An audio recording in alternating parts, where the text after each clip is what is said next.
He's finished the season in the Sweet 16 3 times, the Elite Eight once, and the Final Four once. So he's had some deep runs.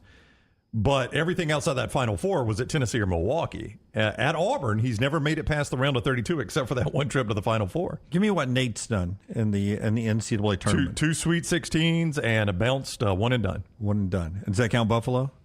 No, it does not count Buffalo, Jim. Yeah. At Buffalo, one and done and 2 round of 32s. 2 round of 32s. Yeah. So he's never made it past the Sweet 16. Yeah.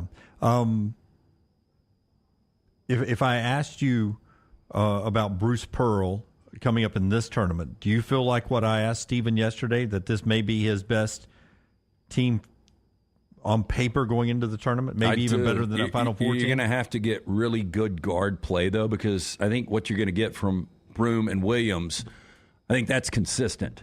But, Denver Jones hitting 7 threes the other day, you're probably not going to get that. But if you get some of that, then you could make kind of a magical run. I think Auburn overall, they're confident, they're well-rounded. It's a good team. Appreciate Dane Bradshaw being with us. He joined the show early to talk about the SEC tournament, which gets going tonight. 6 o'clock SEC Network, Vandy and Arkansas. Followed 20 minutes after that by Missouri and Georgia. And then 4 games tomorrow on the SEC Network. And then Auburn and Alabama finally play on Friday, coming up in Nashville as we get ready for the postseason. Games going on everywhere on the bracket right now, on every channel for basketball. Thank you to our friends at Bud Light from the Birmingham Racecourse Casino Studio. We're back with you at 9 a.m. Central Time tomorrow. Until next time, God bless you and God bless America.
Next Round Live on Twitter, Instagram, Facebook, and YouTube. The social media team at Next Round Live will share the latest interviews and videos from UAB, Alabama, Auburn, and campuses all over the college landscape. You'll also get the latest highlights and news from the Next Round Live Daily Show. Jim, Lance, and Ryan will share their thoughts, and remember, you can always see the old shows on the Next Round Live YouTube channel. Subscribe, like, and don't forget to comment. Turn on the notifications so you don't miss a thing. It's Next Round Live on Twitter, Instagram, Facebook, and YouTube. You've been wearing that thin, raggedy t-shirt for years now, and people cannot stop whispering and staring in your vicinity. We've all been there. Luckily, there's a solution to your lack of fashion and social cues. At NextRound.store, they have plenty of options when it comes to a variety of shirts and hats. Once you start putting that Next Round gear on, be prepared to make new lifelong friends and hundreds of unforgettable conversations. Hope you like random high fives in the street, because that's what you're getting after visiting NextRound.store. Every day, someone is ridiculed and mocked for the clothing they chose to wear. It's a harsh reality we all must face. But you have the chance to change all of that with one visit to NextRound.store. For just a few minutes of browsing, you will observe so many clothing options, from hats to hoodies to t-shirts. Please, for yourself or someone you love, go to NextRound.store and embrace the warmth of true attire. When on YouTube, you constantly hear requests to please like and subscribe. Well, here at Disrupt Media, we aren't going to play that game. Those demands are frankly outdated. So we just want you to hit like or subscribe. It's like a choose-your-own-adventure novel. Pick a path, hit like, or hit subscribe. It's your call. We don't care which, just pick one. Or go to Roll Tide Pods and do it. Or War Damn Pods. Or the Disrupt Media YouTube channel. Or The Meltdown. Just make a decision and stick with it. Like or subscribe, the choice is yours. Take the next round anywhere you go with official Next Round gear. Buy yours today at nextround.store. Jim Dunaway, Lance Taylor, Ryan Brown, and Rockstar. Live from the Birmingham Racecourse Casino Studios, the Next Round, presented by Bud Light, is on now. Hey, we hear from Auburn's new defensive coordinator, DJ Durkin, a little bit later in the show. Also, some more NFL moves as a Bama receiver cashes a big-time check, overpaid, according to one Cowboy insider, in which Calvin Ridley claps back. But it is tournament time, SEC tournament. Peter Burns will join us from Nashville coming up at 10 Central to start hour number 2. Our coverage on our social media platforms start from Nashville a little bit later on tonight, thanks to our friends at Autograph. But we started basketball yesterday, and they were raving about we rarely have a great Wednesday game, but Vandy, Arkansas was tremendously entertaining. It goes to overtime, and Arkansas gets a win. I didn't think that roster should be playing on a Wednesday. They almost weren't playing on a Thursday. Hey, good news. They're 500 now. That's true. That's true. You know, we had one of our team names at Odie's was Heartbreak Hogs. And I had a conversation with our friend Hamp, the resident Georgia fan, Hamp McWhorter. Right. He has a really good idea that I wanted to run by you. How about I throw his idea out there first? Because live on the air? Yeah. Okay. So okay, I'm ready to hear. Real quickly, I love that outfit. What time do you tee off today at TPC? Wow. No, he's not wearing a collared shirt. A t-shirt. No collared shirt. I didn't see a collared shirt. It looked collared. It looked collared from this angle Typical over here. trailer park. He thinks you play TBC in a t-shirt. But we were talking about these conference tournaments because, you know, I remember running into Hamp in Nashville a couple of years, 15 years ago. And we were talking about the only thing great about the the conference tournaments are actually going and hanging out with people and it's basically a party atmosphere. But these tournaments mean absolutely nothing outside of the automatic bids. But he said, I've always said, wonder if you just expanded this and you put every D1 team in the tournament. I know it sounds ridiculous. I've actually thought of that before. I've never. No, you have. I think I've said it on the show, right? Just you have, but there have been real coaches. Yeah, eliminate the conference tournaments. Everything is the NCAA tournament after the postseason. Yeah. Everything. Yeah. And you just think about the gambling mecca that would be. So you've got 300 and I don't know how many. I don't know how you bracket the thing out, but everybody is playing for their tournament lives. I think that's your lives. problem. I think you've got an odd number of teams. You might have to have play-in. Are you going to? But then you don't have to worry about Lehigh and Colgate and playing, the Patriot League tournament. But let me ask you this. So in your system, Purdue would be your overall number 1. They would play from the jump. There's no buys in this. I don't think there should be any buys unless it doesn't equal out. And if there was 8-10 teams that got buys, then we could figure that out. It's been suggested by, was it Boeheim? I mean, there's been some big name coaches over the years that says, why don't we just put them all in there and just make that the NCAA tournament? You guys are blowing away the most intriguing part of the NCAA tournament that has made it what it is the actual bracket itself, the 64-team bracket, which they continue to screw up with the play-in games.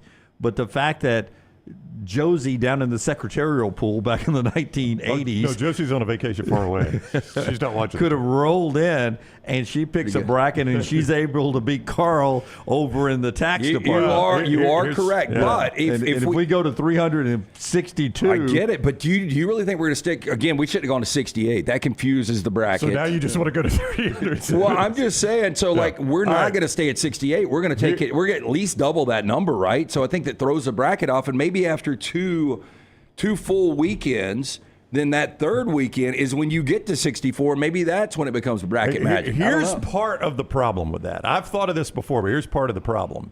Houston, if I just use the net, Houston's your overall number 1. Okay? They would play Mississippi Valley State, who is 1-30. Do you know how bad that game's going to be? It'd be probably a 48-point spread, a full half. Yeah, you're not getting better games. Okay, Lunsford's got an idea. All the low-level teams start in the first stage, Give and him the higher-up microphone. teams next. The ones that have crushed in the regular season. So it's kind of like how the Champions League is. I'm not a big soccer person, but I think that's how it is. Like there's like a stage where like all the lower-level teams have a chance to work their way in. Yep. And that's like a first stage, and that's all the ones you really don't care about and you never watch on TV or anything. Then there's a second stage where slightly bigger teams get in, It's like the Premier League teams maybe 4 or 5 stages down the line. Yeah. So like the Purdue's and then even like the Alabamas and Auburns for the most part skip all the way forward to that point, so they don't get knocked out in the first stage against some mid-major that won 3 games all season. Or you call that the conference tournaments. But no, you're you only get to playing that SEC. part. Everybody's lumped together, so everybody gets seeded. But like Missouri this year would have started in stage 1. Yeah. But like Alabama and Auburn skip ahead to like stage 4 or 5. Way overthinking. No, this. we are. I thought it was an interesting idea if we are going to extend, because I do think these conference tournaments, and it's back to the conversation. How many Bud Lights was he in on this? I don't know. How many cigarettes? How about this, though? I was on my first beer since Sunday when we talked. Anyway, here you go. You had your give first me one since Sunday? Yeah. Don't let me hang it. How about that? Are you giving me the I'm wrong-handed no, handshake? I'll do that. I'll do that. Anyway. So anyway, the conversation started with Arkansas, and this is why it got in my head, because Wait, first beer since Sunday? Yeah. Was there like bottles of liquor or no alcohol since Sunday? I had 2 different glasses of wine. Oh, I like wine. Yeah. So I've had I love lamp. I had 3 love a beers good last glass night. of wine. I had 3 Stellas at trivia, not that anybody cares, and I've had 2 glasses of wine. So I've had 5 drinks all week. That's a good color for you too, by the way. God, Dunaway. You should wear black more Jeez. often. I actually think your blue looks pretty good on that robot. I think everybody looks good in black. When's the last time you've touched Maggie? Steve Buscemi looks good in black. Rosie O'Donnell looks good in black. Yeah, I like darker colors, earth tones. I like earth tones. So it got brought up, and we were talking about conference tournaments, and we were talking about Arkansas and back to his Georgia Bulldogs. And I said, we had the conversation yesterday. Really, the most successful coach in the SEC over the last 4 years, although they are really disappointing and they might lose tonight, has been Eric Musselman, because he's got 2 Elite Eights, he's got a Sweet 16. There's nobody else in the league that's done that, and that's when we got to regular season conference tournaments. How much do they really mean? Because at the end of the day, you're looking at results in the NCAA tournament. So if you included everybody. Well, last night after Taekwondo, my wife and my daughter went to, by the way, my youngest is 1 month away from being a black belt. Can you believe that? That's pretty awesome. crazy. Can she whip your ass? What is it, blue belt right now? What is No, she is brown, so right? the way you do it in Taekwondo, y'all keep guessing colors. The yellow, double black stripe, and then you get what's called a poom belt. And a poom belt means you've done everything necessary. Poom belt? Poom, P-U-M. No, you've had the other one years I've ago. had one of those for years. Yes. This show. And that means you've done everything necessary to become a black belt. And then for a month, you just basically, you work through all the things you're going to have to do to test for the black belt to make sure you got it all good. So she's about to be a black belt. I'm very proud of her for that. Congratulations. Yeah, she has really worked hard for that. Anyway, we always go to the same Mexican restaurant after Taekwondo every Wednesday. And we were there, and the conference tournaments were on. And my wife said, so what's the deal with Samford right now? Because she was watching the end of the game with me the other night when they won and celebrated and Bucky cut down the nets. And I was like, well, they got to wait 2 weeks to find out where they're going. She goes, well, that makes no sense. I was like, yeah, I kind of agree with you. It doesn't make a ton of sense, but kind of exciting. Yeah, it's kind of exciting. And she's like, so they did all they did, but they had to win that game you were watching the other night just to be in the NCAA tournament. I'm like, yeah. She goes, that doesn't really make a whole lot of sense. I'm like, I know it doesn't make any sense. It really doesn't, but it's the most exciting way to do it.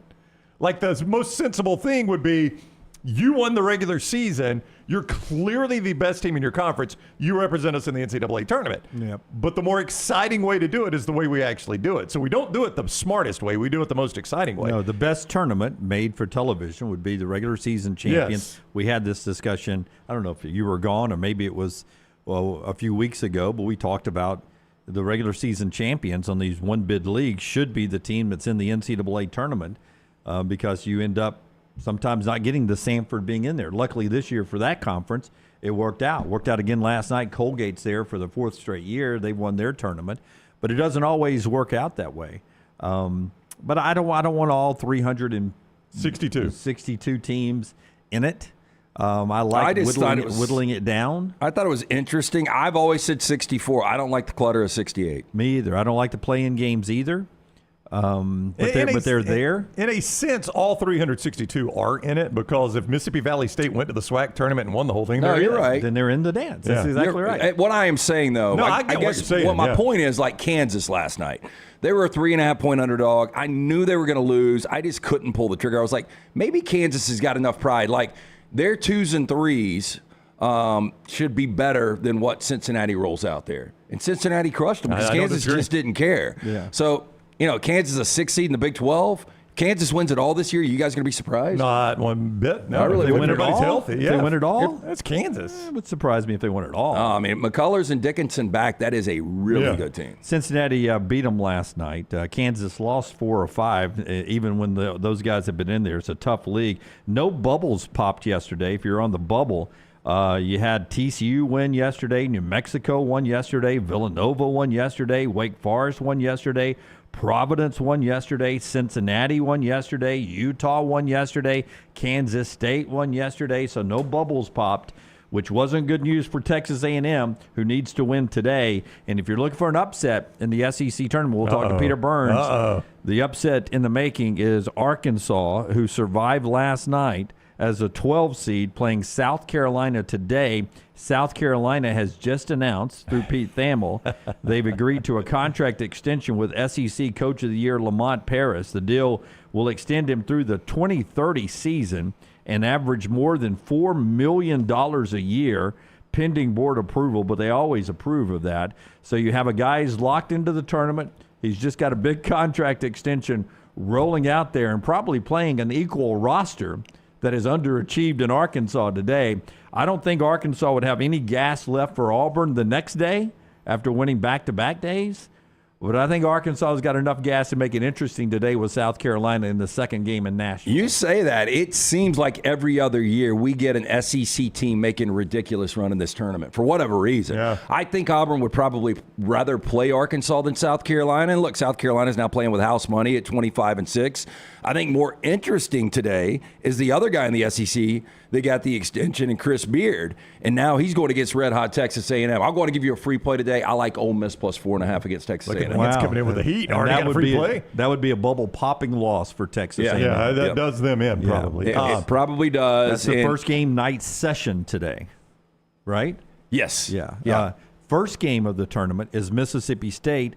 They really need this win over LSU to secure their spot in the NCAA tournament. They win, they're in, but they can still get in with a loss, but they really need this win today, and then after that it won't matter for Mississippi State. I couldn't make the end of Missouri-Georgia. I tapped out at halftime of that one, but I did watch all the end of Arkansas and Vandy. Nice little, was it a 12-0 run, 12-2 run to end it for Georgia to escape allowing Missouri to win their first SEC game. So they're 0-19 in SEC That's play. hard to do. It's almost impossible. It really is, just to not find a win somewhere at home. But I was watching that the end of that Arkansas Vandy game, and you sit there and you watch Arkansas, and you're like, how are they this bad?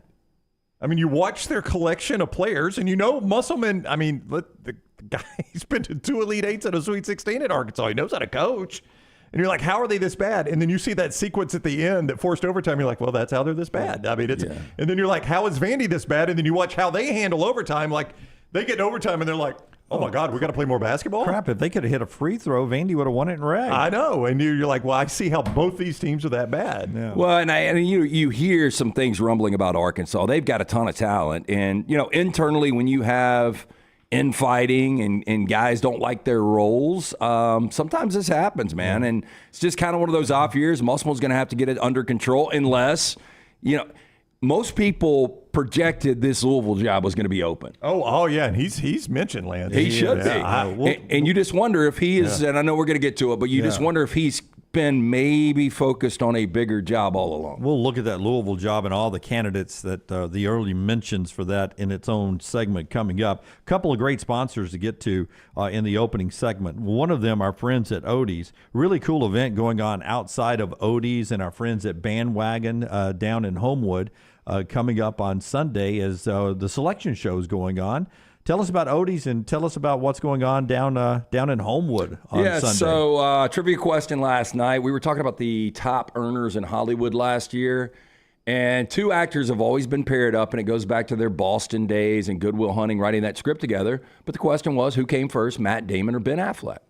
Like being born or their first time on screen? Okay.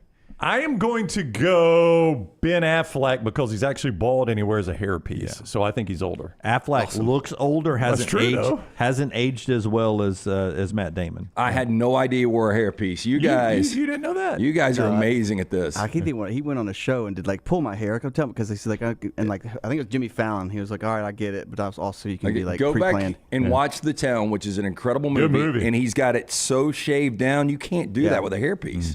You just can't. Anyway, Matt Damon, 1970. Ben Affleck, 1972. Almost 2 years apart. Oh, Matt Damon, better skin regimen. These are the things you learn at Odie's, but we were down at the Crestline location. The Homewood location, you mentioned great food. We're going to be out there March 21st as a team. We're going to be watching first-round action. We're going to be doing a little Q&A. But coming up this Sunday, a good bit of Sanford's basketball team was there last night. And I was talking to our friend Skip, and he introduced me to some of the players, and we're going to have those guys on. But we had this just discussion, hey, why don't we do kind of a simulcast where we've got some here and some there? But, yeah, they're going to be going 2 to 7 on Sunday, the Sanford viewing party for the NCAA selection show. That's going to be at the Homewood location, the corner of Broadway and Oxmoor. Get in, enjoy incredible food from Rodney Davis, ice-cold Bud Light buckets all day long. It's a Birmingham institution at Odie's Tavern. Yeah, and the streets will be blocked off, and they'll have a big screen up there. Our friends at Night Edie hosting the party, and right outside of Bandwagon, another one of our great sponsors as well, right outside of Odie's. They're side by side now, right? Virtually right there. Yeah, they're neighbors. Yeah, they are neighbors. I was down there. We've got so much going on that strip. Yeah. And again, it used to be O'Neill Drugs, New York Pizza, back when I used to roam the streets when I was Your grocery a deviant. store was on the end, right? Puds.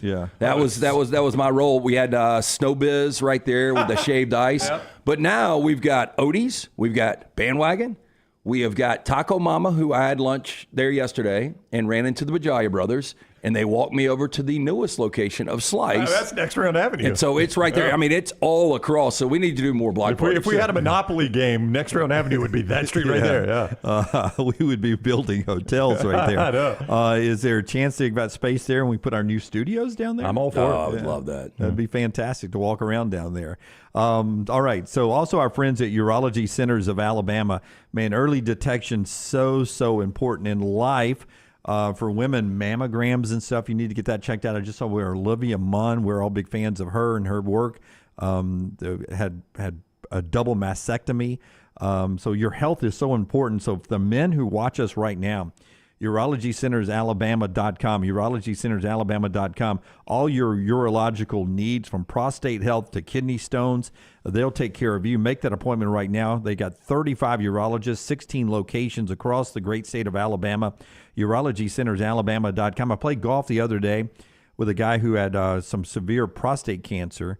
Was not early detected, so the battle became to save his life. So he was just, talking about he wished he had early detection, how much easier it would have made life. That's what UCA can do for you. UrologyCentersAlabama.com, UrologyCentersAlabama.com to make that appointment. College basketball tournaments ongoing. If I asked you which college team has the most active NBA players right now on active rosters in the NBA. Well, it used to be easy. You would immediately say North Carolina, wouldn't you? By the way, congratulations. Keon Ellis got a contract with the Sacramento Kings. I see that in the chat room over there and others. Should that be a hint to me? Yeah, I'm just saying. Anybody? I mean, used to you would say either North Carolina or... I'll tell you this, Duke is second. I was going to say North Carolina or Duke. Duke's got 24. They're second.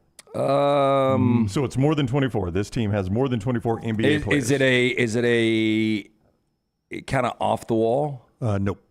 I'm going to go Kansas. Kansas would be a good guess. It is a University of K. It is University of Kentucky. That's an easy guess. 28 Kentucky Wildcats. So for all the lack of production in March that we've gotten from John Calipari by Kentucky standards, he's only got one national championship. He has 28 NBA players, 4 more than Duke, who's in second place. I will stick with it. In 2017, the De'Aaron Fox team, I thought for sure they were the best team in basketball. And then Drake May's brother hits a shot at the buzzer for North Carolina to knock Kentucky out. Kentucky's had some really good teams. The problem was all of those big personalities don't necessarily come together. I don't know. I mean, you guys tell me what this means, all right? And I could go a couple of ways on this, but tell me what this means. John Calipari and Nick Saban were contemporaries, and they were a lot alike. I mean, they took over tradition-rich programs that were not performing and took them to another level immediately and changed the way they were represented in their professional league of that sport. I mean, I don't know how many pro players Kentucky had when Cal got there, but it wasn't 28. They had 28 now. There were a handful of NFL players Alabama had when Saban got there, and he populated the NFL with Alabama players. You can't watch a game on Sunday that doesn't have an Alabama flavor to it. But the thing that sets them apart is what they both did with that talent. And to Lance's point, it's what you always say about Cal. You give a stat like that and you say, what? He's only got one national championship. You don't say that about Nick Saban. He's got a bunch. So does that mean that Saban was just a better coach in his sport than Cal? Probably. But does it also show you how much more difficult it is to win a basketball championship than a football? Yeah. I mean, I think you got to say that, too. I saw the 2015, and that was – I used to be pretty good at this, like seeing a really good basketball team that was not necessarily favored to win it all. Like Oklahoma State in 2003, I thought they were tremendous, and they ended up getting into a Final Four. And I thought 2015 Wisconsin, watching them from the jump with Frank Kaminsky and just had a ton of chemistry. I thought they were the best team in basketball, and they matched up with that Kentucky team that was undefeated in 2015. And they ended up winning a really good game and then losing to Grayson Allen's ridiculous performance in the second half to Duke. But just because you're the most talented team doesn't necessarily equate to the championship. No, not at all. I mean, winning 6 isn't easy to do. All right, Bruce Pearl, Nate Oates talking yesterday. We will hear from them. We'll hear from DJ Durkin, our Emily Grace McWhorter in Auburn yesterday, talking with the Auburn defensive coordinator. But you mentioned Alabama and the pros. Rockstar, give me cut 15.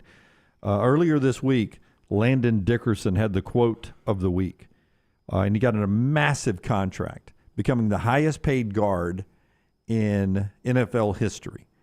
And the former Alabama player, who's just a good old country boy, walked to the microphone to talk about his contract this week with the Philadelphia Eagles, and he kept it down home, cuz. Here's Landon.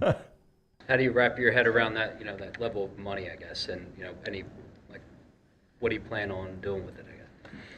I mean, I have a financial advisor for a reason. I don't know. I may go get a new lawnmower. Kind of something I've been looking into. Riding? Yeah, 0 turn. So. I love it. Yeah. I was the guy that had a landscaping timber as a bumper when he was at Alabama. Cross tie. Cross tie. A guy that would wear shorts with cowboy boots. I mean, this guy doesn't seem like a spender. This is exactly what you want on your offensive line. Oh, yeah. A guy that wants a 0 turn mower? Yeah. And a guy who will retire with maybe all of his NFL earnings still intact. Exactly. I mean, if he starts talking about going and getting Gucci shoes and a Maserati and stuff like that, I'm like, Well, it's amazing. He's an offensive lineman. He's cutting his own grass. And I know there's a few people that enjoy it. And I did it for a living for a little bit, so that kind of pushed me out. But I haven't cut my own grass in probably 15 to 20 years. I'm with you on that one. Guys. Yeah, I'm with you. I don't have a lawn anymore. When I did, I loved cutting the grass. It was the other stuff I didn't like. I didn't like edging. I didn't like pulling weeds, trimming hedges, all that stuff. I would cut grass all day long. Would love that. Throw on the headphones, take that shirt off, walk around the yard. You see your progress. Yeah. I do like jobs. I do like jobs where I can see my progress. But I'm with Lance. When I was in high school, I cut yards to make money. And in the middle of August, cutting a yard in Alabama, I swore then if I can ever afford it, somebody's going to cut my grass. The worst was I laying umpired sod. games while y'all were cutting grass. I umpired games. Laying sod was absolutely Lance, worse. Kills your back. I had dreams about that, or nightmares, however you look at it. Social media today. Do you want our strike 3 call? How you would ring people up on a strike 3? Caught looking? You want to do that I've for social never media? done it in my life. Well, I was talking to LT since you've never done it. We chat them. Well, I wasn't about myself. I was more about the players and who made the play. Oh, Dunaway wanted to be yeah. He did the Leslie Nielsen. You remember Leslie Nielsen? Before the pitch was even made. Our friends at Rump Shaker, a walk and a run for a good cause this year. It's coming up a little bit later on.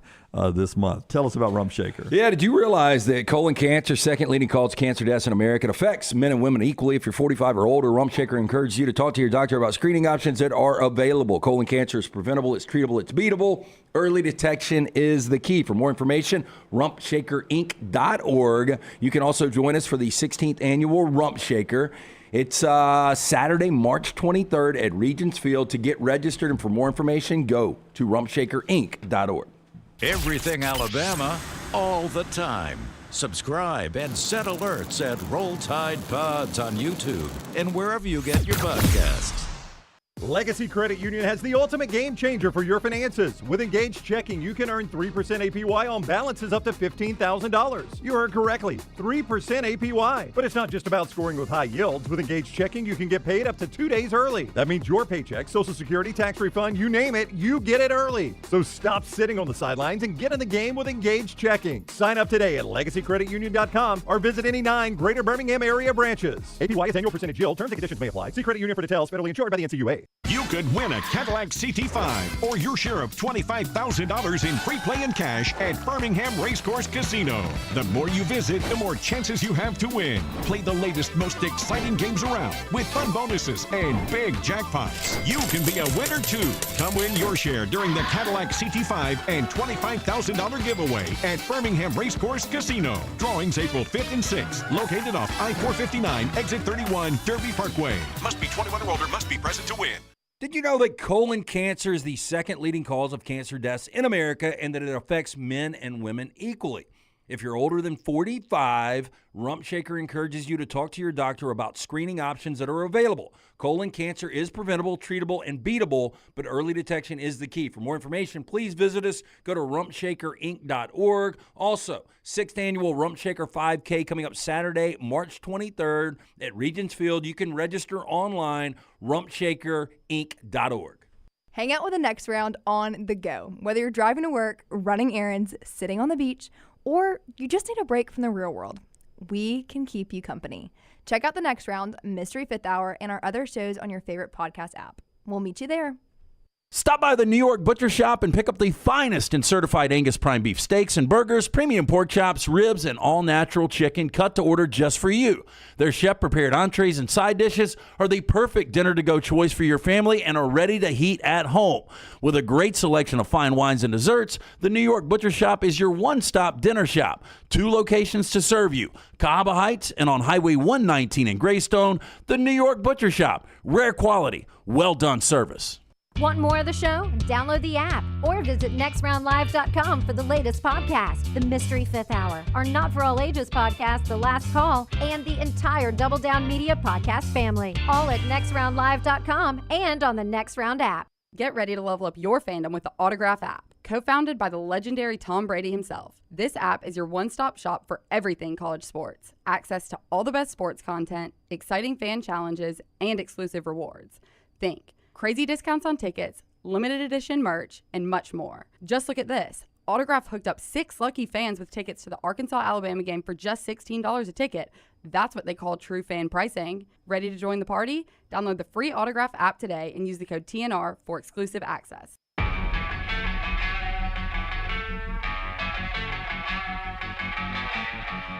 Back with you on the Next Round. LTD&B with you, rock star behind the glass, along with the other guys in their seats early today. Forrester, Tyler, and Lunsford back there. Melton's in the Studio C over there preparing for the Meltdown, which comes your way at 2 o'clock today.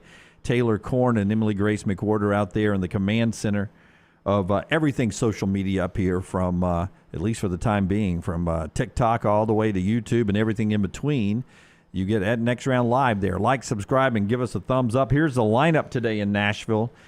First game out of the gate, 12 noon. All the games on the SEC Network today. Mississippi State, LSU. State needs the win to lock in their spot in the NCAA tournament, according to Lenardi. State favored 5 at mybookie.ag. More on mybookie.ag in a moment. Arkansas, winner last night, gets South Carolina in the late afternoon game. And then the night session, Ole Miss and Texas A&M. And then Georgia and Florida. Of course, Arkansas, South Carolina winner gets Auburn tomorrow.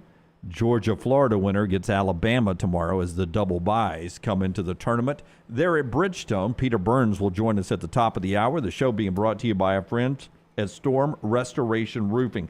Right now, Greg Nelson and his team will give you not only that free no-cost roof inspection, but while he's training a couple of new guys in his crew, he'll give you a free preventive maintenance on top of the roof. That means he will repair a couple of things for free up there just so he can train his guys. If you're early to call, right now his cell number, 205-542-3531. Now, obviously, he can't do this preventive work forever for free, just while he's training these new guys on his staff. Luke is his son. Ben is his son-in-law, and Phil is dating one of his daughters. So it's a family affair right there. And it's a lot. He's trying to train the boys so they can take care of themselves after Greg retires. So 205-542-3531 to jump in line for that free preventive maintenance trip on top of the roof there with the new guys.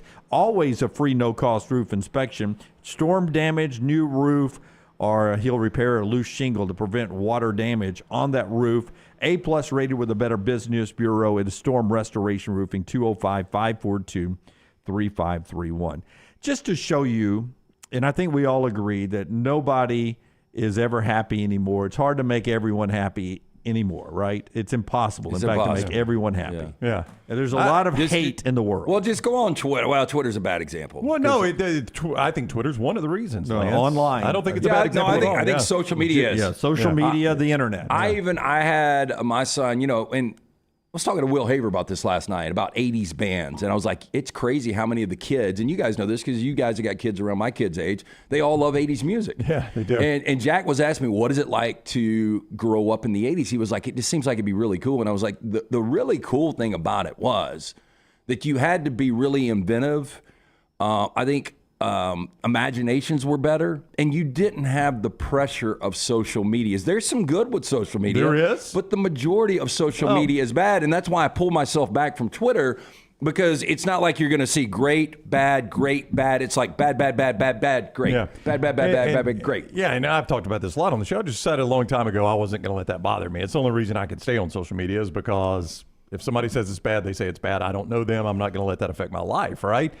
But I was having this conversation, actually, with my oldest daughter when we were down in Disney because somebody was complaining about something. And I'm like, man, you're in the happiest place on earth. Not in my family. We just overheard it, somebody bitching about something. And I'm like, you're in the happiest place on earth. You're finding something to complain about.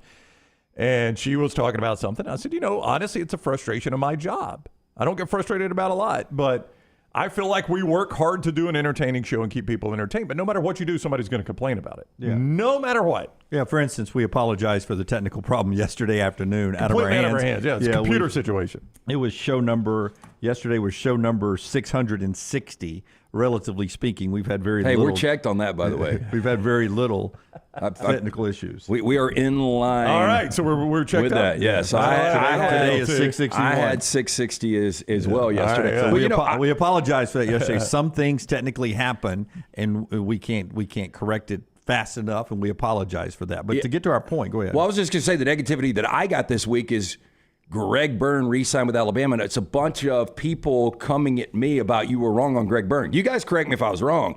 I just said I think there's more interest than there is, and I think it could be a 50-50 that he makes a decision whether to stay or go to Texas A&M. And I think it's more Alabama fans who are upset because I just had an idea that Nick Saban might retire. But I don't know why people got, or like getting venomous over, you got this Greg Byrne wrong. I never even said he was coming out. Yeah. I mean, I didn't say he was leaving Alabama. I just said there was a chance. There was going to be interest because he's so good at his job from a big job. Trev Alberts takes that Texas A&M job, and that gets us right to what I wanted to go. Let's go first. Nebraska. Trev played there. He's there to save the program. Favorite son. You expect them to be upset, right? Here's some of the reaction yesterday, and I want to give a shout out. Tell me we've got Larry the Cable Guy on here. I've seen it. Hey, do we have it? Did he I have not seen Larry. He went crazy on his Twitter. I don't know if you can see it. I appreciate. See if you can find Larry the Cable Guy's response. Rockstar Benedict Arnold is what he calls him. Kevin 1976. One of our viewers compiled this for me. Husker Online. Wow, Trev is an effing snake and traitor. Thank you there, Corey. Pudgy691 says, if he leaves, blank him. This is chicken blank move blank blank blank blank. Thank you, Pudgy691. Maybe he hit the gym. Oh, Pudgy691 back again. Oh, he's back for more. Well, back to mediocrity. Shut it all down, he says. And then one more here. Please, says, he's a well-known member. Please says, are you kidding? This would be an all-time snake move of Trev to leave and go. So you'd think, okay, the people getting Trev Alberts, Texas A&M, thrilled, gonna have to be happy, right? Got our guy, man. Great hire. No, Kevin went on Tex Ags and got this response here. Bohunk AG says that's underwhelming. Bohunk doesn't like it. CMK10 says who? Okay. Elsewhere in Tex Ags, Stonegate Ag 85. Hiring anything from Nebraska other than a volleyball coach seems suspect. The positive, Trev was part of a big-time football program when he played and gets the importance. That's a little positive. Next at Texags, you get this reaction here. Habanero Guerrero says, okay, whatever. Habanero Guerrero? It seems A&M is content to be middle of the road in the 2020s. Thank you, Habanero, for checking in. One more, LT. Fighting Texas Aggie says Albert doesn't move the needle at all in terms of what he has done at Cornhole U. Should this hire get the Stoops treatment? Remember when they almost hired Mark Stoops? Yeah, so Trev Alberts was kind of and I think people forget how good he was as a football player. He was great. If it was without injuries, would have played in the NFL for a long time. He was a Butkus Award winner. I mean, he was a really, really good player. But as a broadcaster, he was outspoken.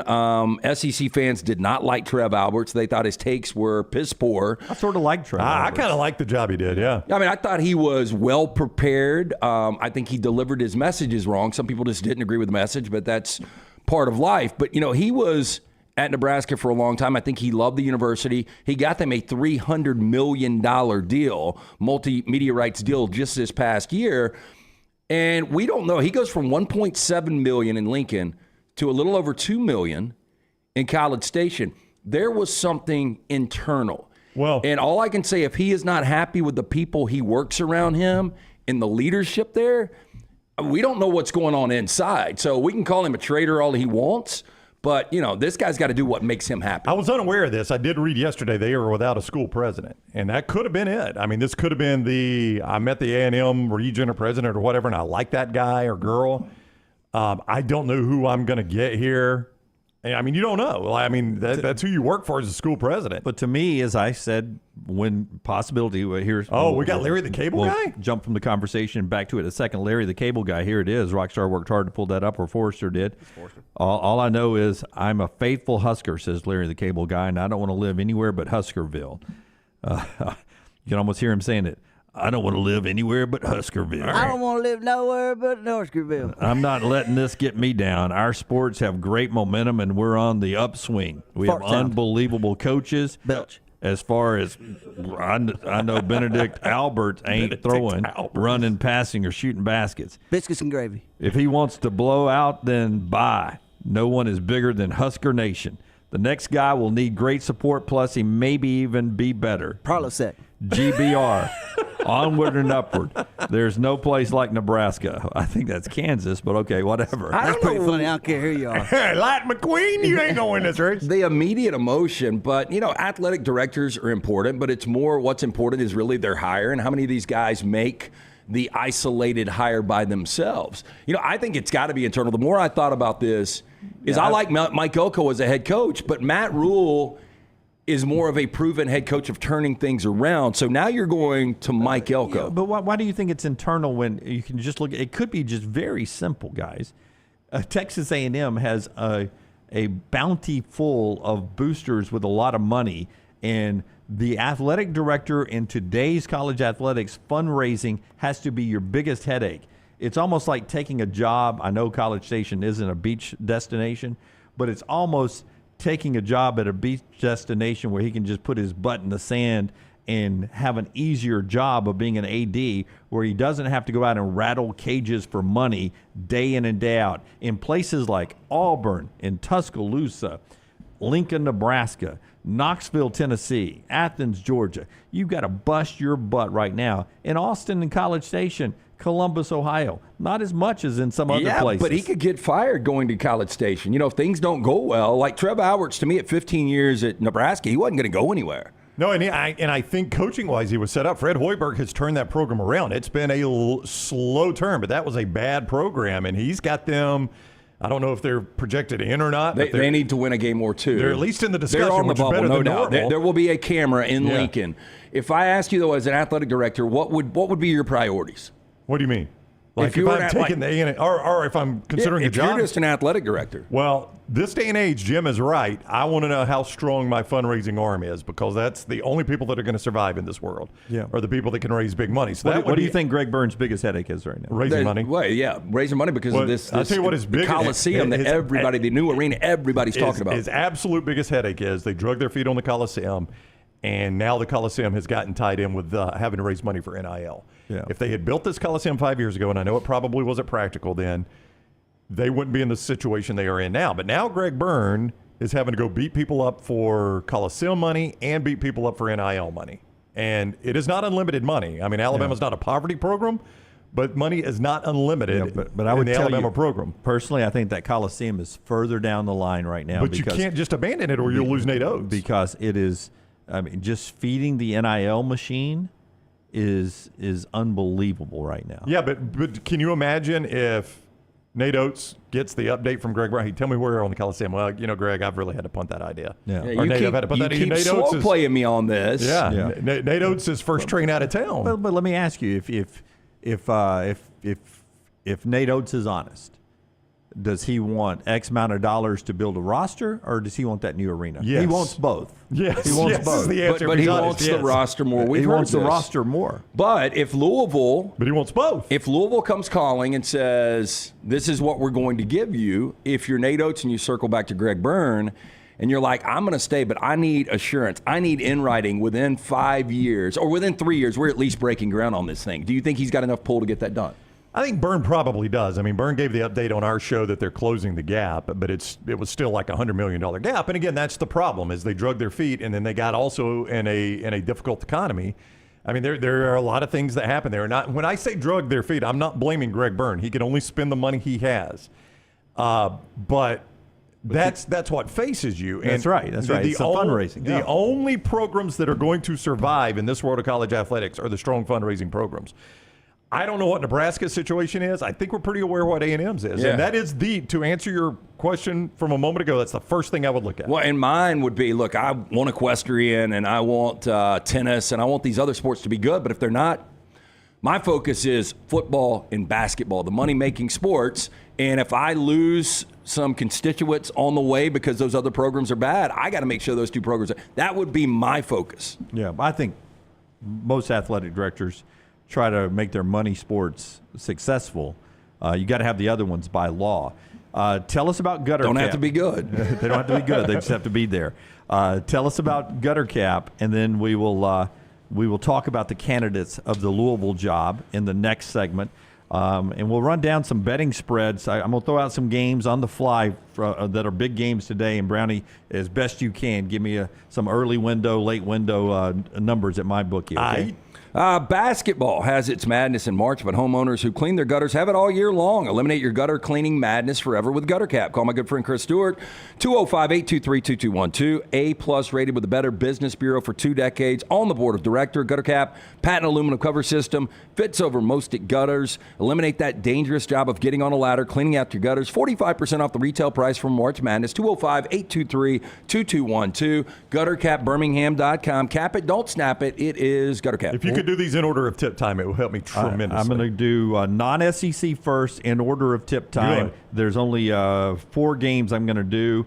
You can get your plays from lanceslock.com, lanceslock.com. 5-2 yesterday, by the way. 5-2 yesterday. How much of that was college basketball? 5-2 yesterday. It was all 7 college basketball. Now, the day before 3-1, so we're on a little bit of a run here. We've got a big March Madness package coming up. I don't know exactly what it is. Internally, we're all working on this, trying to figure it out, but it's coming up. Yeah, there you go. 9:44. LT bragging about the size of his March Madness package. There right you here on go. the air. Big one, Jim. UConn and Xavier, FS1, 11 a.m. UConn favored 15.5, mybookie.ag. Big game for the X there. Also 11 a.m. at the ACC tournament, North Carolina and Florida State. Carolina favored 10.5, mybookie.ag. Now we go to the Big 12, 2 o'clock in the afternoon.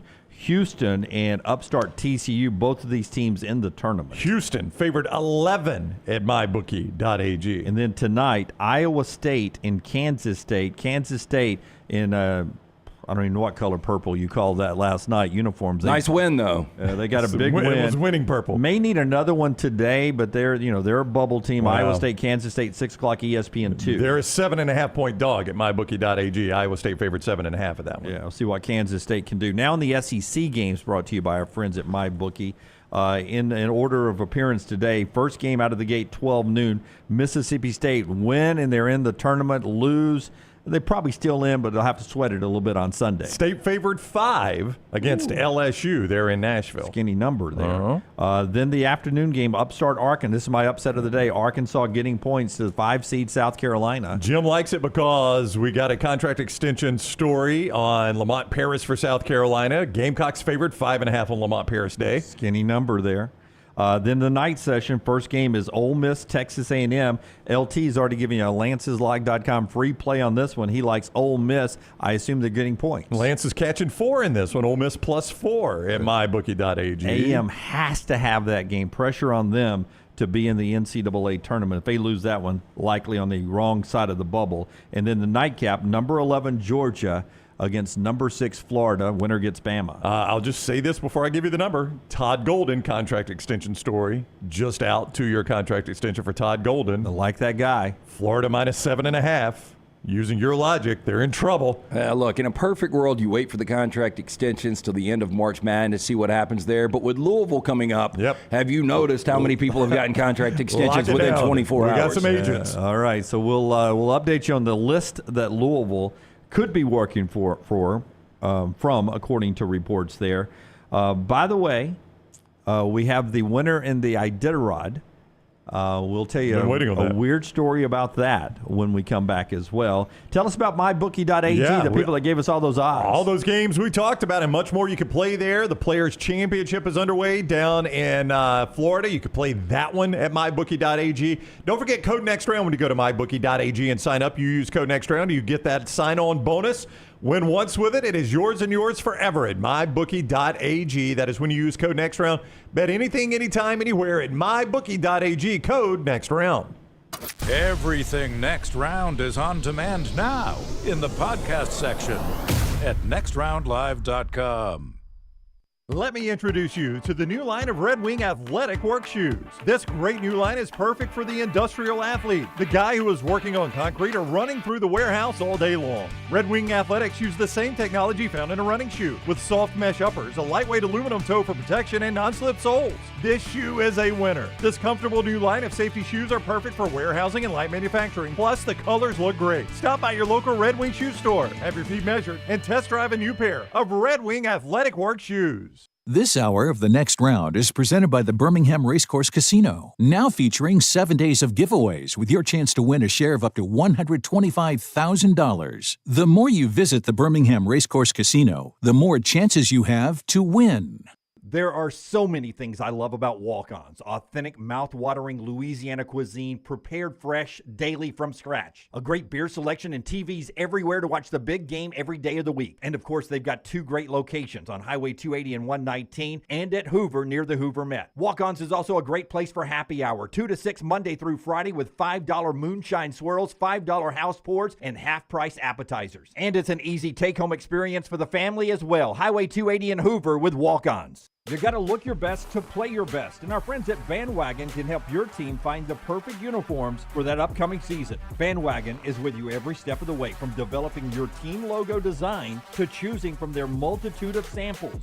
You name the sport, they can make it happen. To get your uniform journey started, you can shoot them a message on any social media platform or check out their website, bandwagonsports.com. That's bandwagonsports.com. Next Round listeners, it's time to jump on the bandwagon. Follow Next Round Live on Twitter, Instagram, Facebook, and YouTube. The social media team at Next Round Live is dedicated to giving you daily news conferences and practice video from UAB, Alabama, Auburn, and around college football. Follow and compare to the sites you used to visit. You'll also get the latest highlights and news from the Next Round Daily Show. Turn on the notifications so you don't miss a thing. Next Round Live on Twitter, Instagram, Facebook, and YouTube. See more at nextroundlive.com.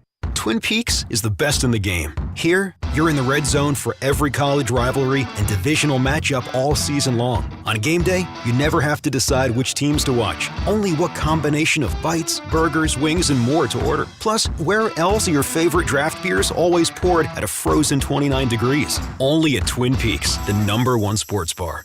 Stick around after the sun sets. Twin Peaks is open really late. Wind down with bourbon and late night bites. Only at Twin Peaks. The World Wide Web is a large place. Find all your favorite people and content in the same spot. NextRoundLive.com is full of wonderful tidbits about the show you know and love. Find our gear, listen to your favorite personalities, follow our socials, and enjoy your trip to NextRoundLive.com.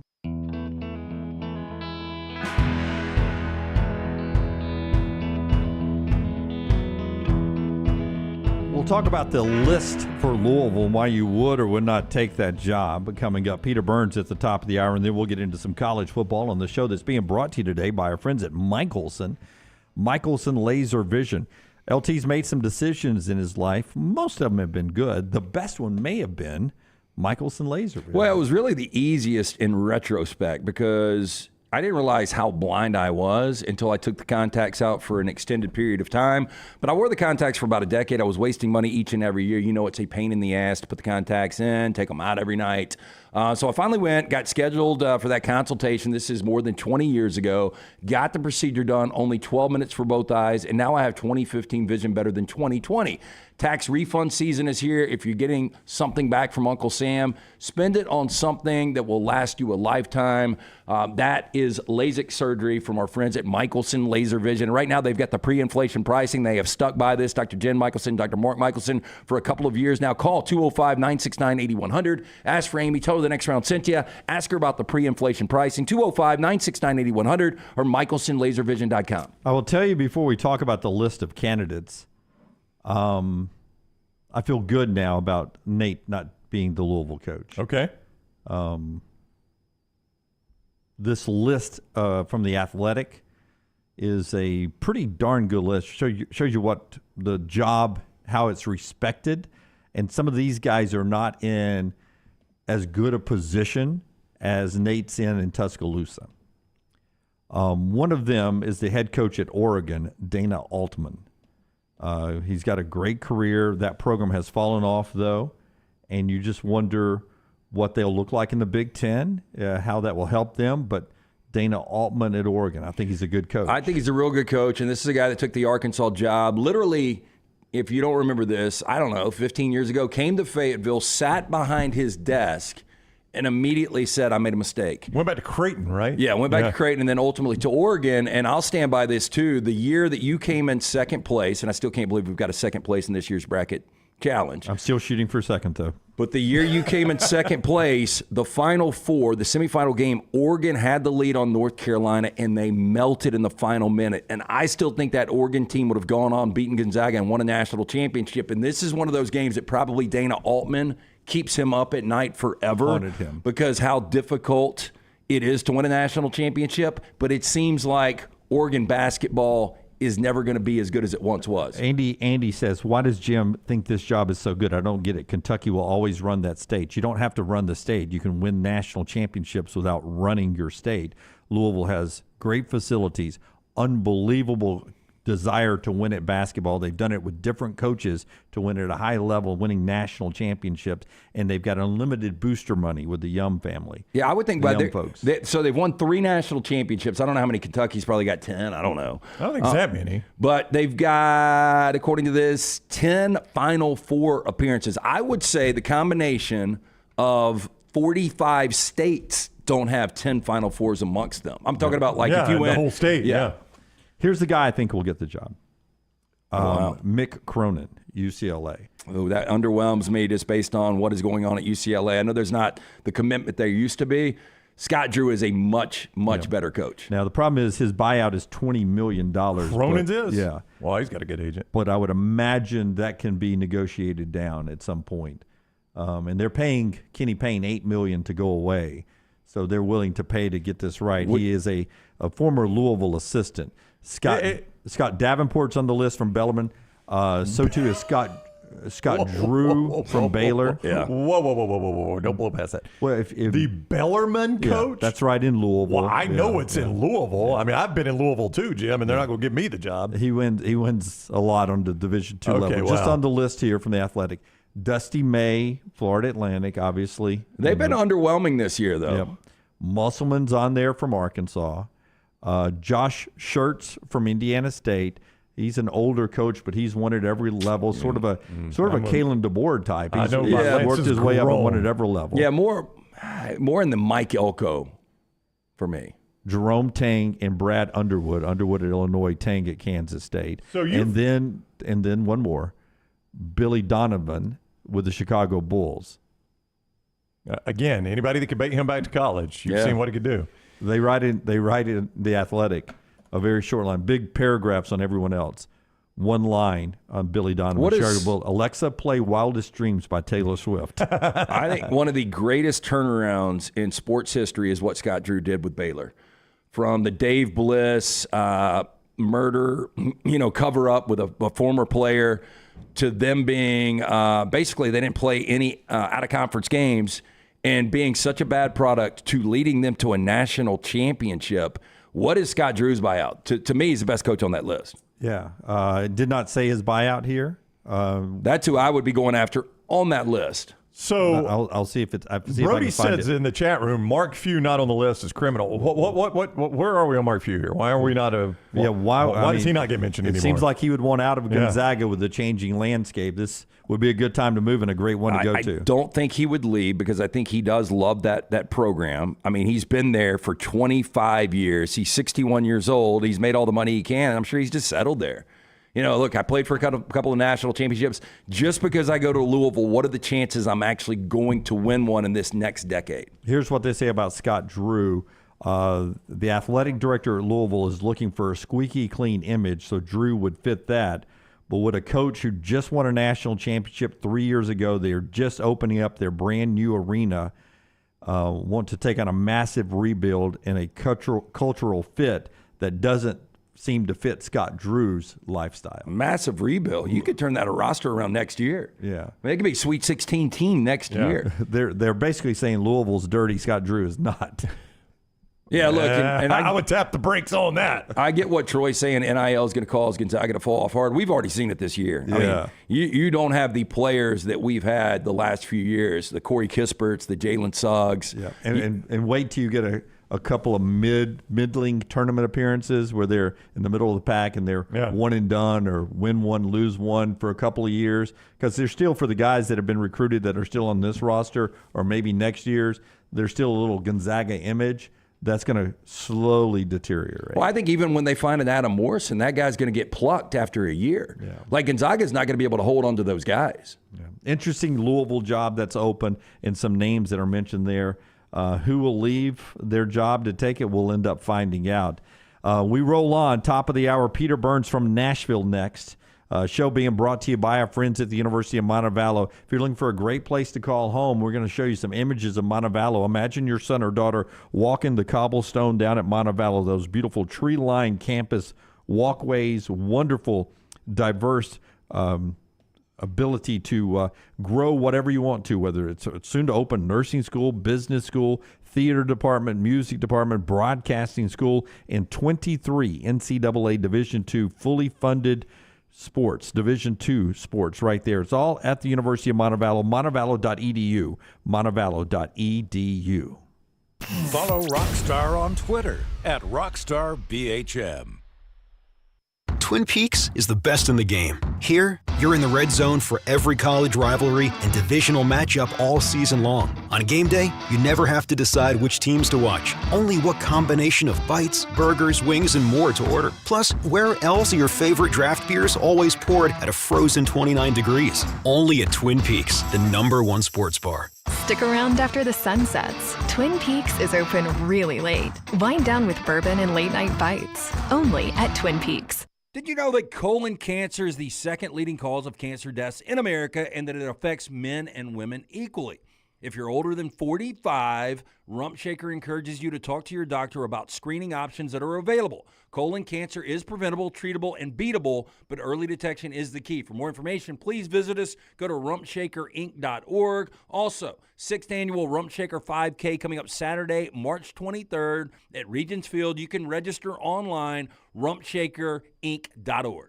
It's that time of year again. The Legacy Swap and Drop promotion is back. It's bigger than ever. Swap your current auto loan or RV loan to Legacy and drop your interest rate and monthly payment. Don't miss out on this opportunity to save big with our friends at Legacy Credit Union. Not a member yet? That's okay. You too can save by becoming a member today. Head over to swapanddrop.com. Apply in minutes. That's swapanddrop.com. Or visit one of their 9 greater Birmingham area branches. Limited time offer. Terms and conditions may apply. See Credit Union for details. Federally insured by the NCUA.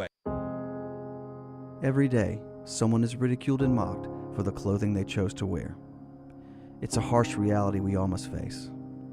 But you have the chance to change all of that with one visit to nextround.store.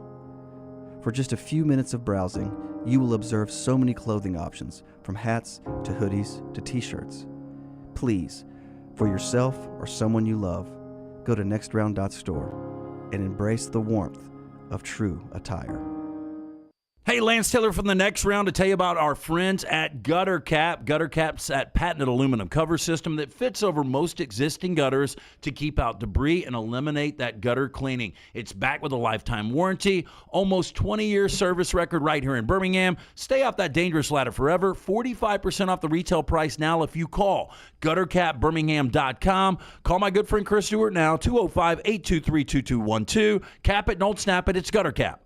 Maybe you follow us on Instagram, Facebook, X, LinkedIn, or TikTok. While we're changing the game yet again, Tyler's Telegrams has been developed exclusively for you. Hi, this is the lovable boy you know as Tyler the Intern. I'm a businessman now. I will come directly to your door and tell you every time a new piece of TNR content drops. For the low, low price of $740,000, you can be notified by me, one of the biggest stars of the Next Round, about that thing you missed. Sure, the rest of those social media services are free, but so is radio, and we all know how well that's trending. Tyler's Telegrams is currently operating exclusively in Bibb County. Other social media platforms are available everywhere.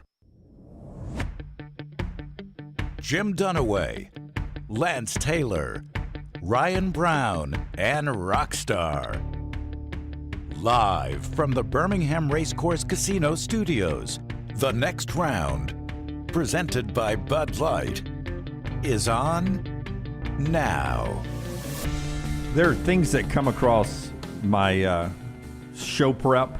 Occasionally it makes me go, that's unbelievable. And I'm going to go do more research on this later, but you heard me react to it right before the show, Brownie. According to USA Today, Dion Sanders has made 0 in-home visits since he's been the head coach at Colorado. I saw this story this morning. I see Burns on the screen. Burns, just give me a thumbs up if you want to go now. You want to go now? I can't tell him. Yes, he okay. does. All right. Yeah. No, I saw this story. I wondered if it was going to come up on the show. Yeah. It's insane. It's insane what they said. All right. This hour of the show being brought to you in part by our friends at Redmond as we go to Peter Burns. Tell us about Redmond Vodka Brown. Hey, they've got their final pour bracket from our friend Charles Barkley right now. You can go to the website at Redmond Vodka. Check that out. But again, locally owned, operated product, gluten-free, 8 times distilled, available in 22 states. Ask for it by name. If they don't have it, tell them to get it. It is a Redmond Vodka. We'll make it super awkward. If the coach you're about to interview walks up, just tell us you need to go, okay? Is that all right, Burnsy? I mean, let's go. We'll go back up to Rick Barnes right now, right here on the court. So no, we'll probably. Well, I don't have anything bad to say about those guys. So that's you know, I mean, who can say anything bad about Tennessee basketball? No, I'm just saying you tell us you need to go as soon as the coach is ready for the interview. Last night. Just tell Rick Barnes, Wimp said, gosh, dang it, let us do our radio show first. No, better yet, Peter, ask Rick why he has no success in the NCAA tournament at Tennessee. Oh. Hey, coach. Oh, no, I'm not going to do that. I will do that. The only thing weirder than that is Dion Sanders not making any in-house visits. I got to hear that story. I'll be on after this interview for it because I'm like, what the hell? Why would you not if you're Dion Sanders? I guess it's like kiss the ring, everybody come to me type situation. That apparently is what has happened there, yes. Let's start with, a lot of times when we say the greatest something, I'm not confident in it. Last night was the greatest Wednesday night in SEC tournament history. What a fun night that is normally a complete dud of a night. So, I haven't done this tournament every single year. I did it last year. I've done it once or twice before. But normally, I'm the opening act for Dari and all the real talent, right? So I come in and I'm like, I see the stands are packed. And I'm like, okay, maybe it kind of makes a little bit of sense with Vandy. Arkansas travels well. But, dude, that place was absolutely rocking last night. The game was great. I mean, Vanderbilt's an issue. How they were so bad this year just makes zero sense because Majan was incredible. Tyron Lawrence, Van Allen Lubin was great. And then Arkansas, it was hilarious, guys. Right after the win, okay, they come back from 14 down. Eric Musselman's walking on our set, and it's if they just lost by 40. And it's like you got called into the principal's office. Like there was a scowl on his face. Tremont Mark comes on our set. He's not smiling. It's almost like when you got in trouble and your mom's like, we're going to talk about this in the car as soon as we're done with this, but we're going to do this right now. And that was the attitude. It was a weird environment there on the set after that Arkansas win. If we had the selection show today, we probably have 6 SEC teams in. If I would have gone back a couple of weeks ago and said the SEC in this really, really good year only got 6 in, would you have been shocked? Wait, 6? Where's that number? You don't have State in at this point? That'll be I feel 7. like State's State would be 7. I think Mississippi State's still got to play their way in. I think A&M's got to play their way in. I think A&M is that team right now. And again, I don't know how much of that fight Pat Bradley, everybody. What's up? Wow. The shooter. But I don't know how much fight that Ole Miss has late into them, and I think A&M is starting to figure some things out as of late. I don't know why the hell it took them so long. But as far as for State, by all accounts, it seems like they're in. And that I will say this, going in big picture wise, Lance, coming into this week, this was probably the wildest one I felt. 6 different teams, 5, maybe 6 teams could win at the end of the week, and it would not surprise me. I think you go all the way down to, obviously Florida with the way that roster's built. We had 3 coaches yesterday during shoot-arounds tell us, they're like, if you could construct a roster, what would it look like? And I was waiting for somebody to say Kentucky or even Tennessee. All 3 coaches told me Florida. And I'm like, that was pretty baffling to me. I thought that was some good insight from those guys. A couple of coaching extensions announced today, according to reports anyway, for Lamont Paris at South Carolina and Todd Golden at Florida. They both play today. It's almost like there's a big job at Louisville that's open or something. Do you buy in that your team plays its best on days where you get a big contract extension announcement? I feel like there's a lot of pressure on South Carolina and Florida today.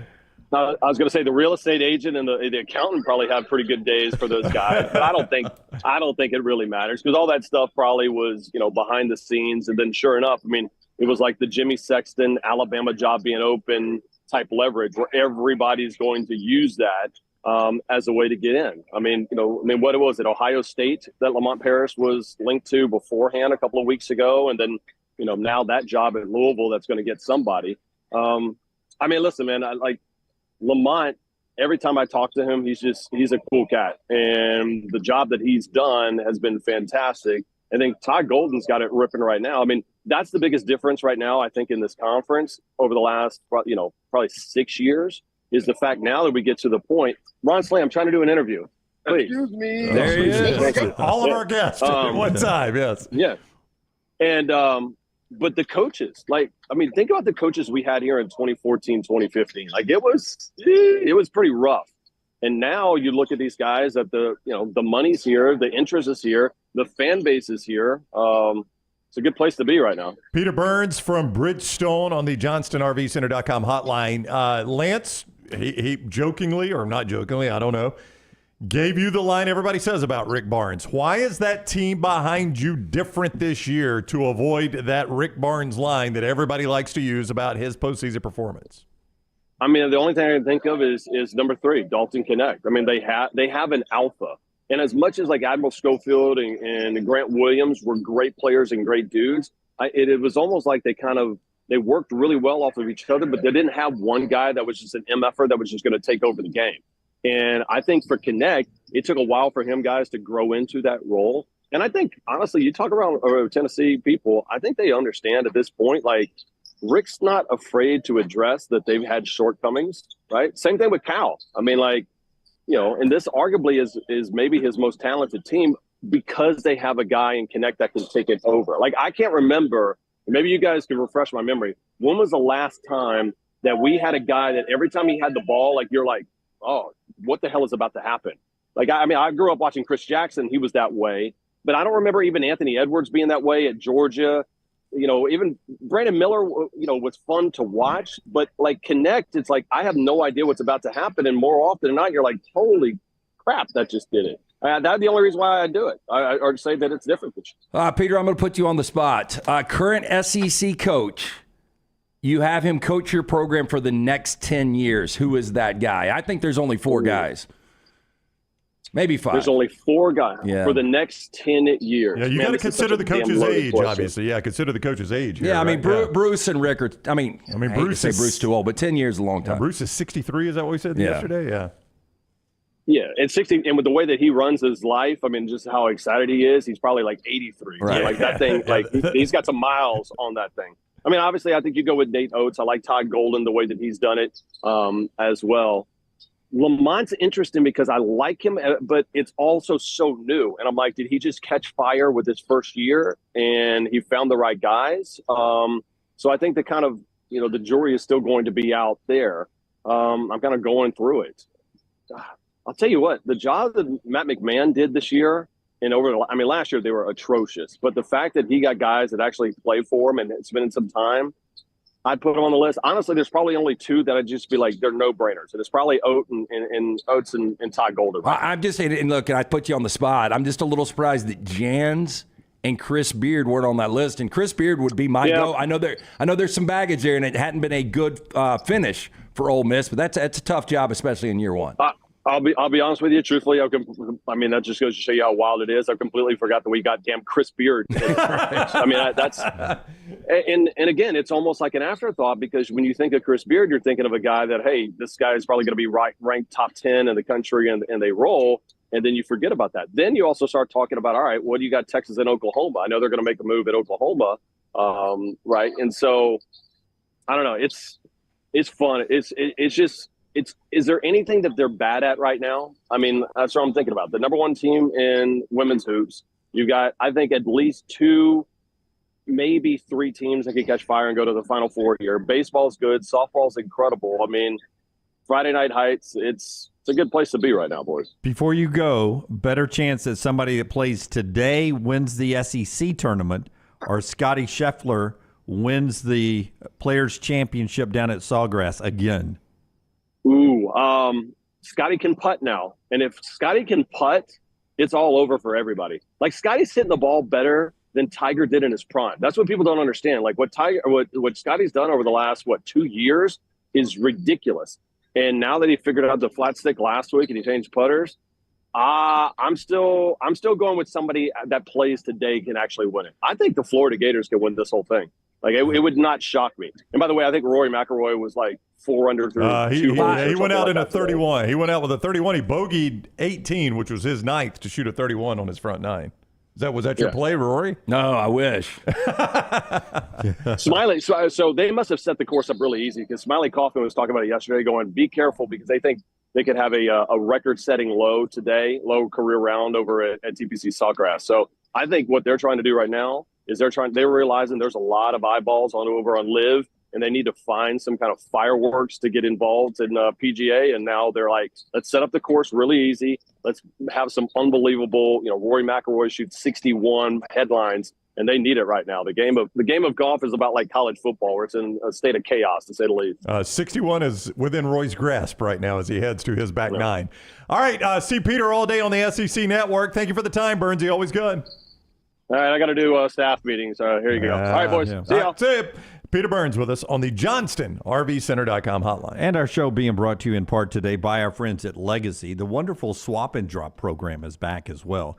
If you've got a car loan, a truck loan, ATV, boat, any kind of loan like that, you can move it from your current financial provider and swap it over to Legacy. It's the swap and drop program. It comes around once a year, I believe, for a short period of time, and that time is right now. Swapanddrop.com. You see the QR codes on the screen there. Auto loans as low as 5.5% APR. You're going to get a better rate if you swap it over to Legacy right now. Swapanddrop.com, swapanddrop.com. They've also got Engaged Checking, and just a great financial institution that can help you out with anything.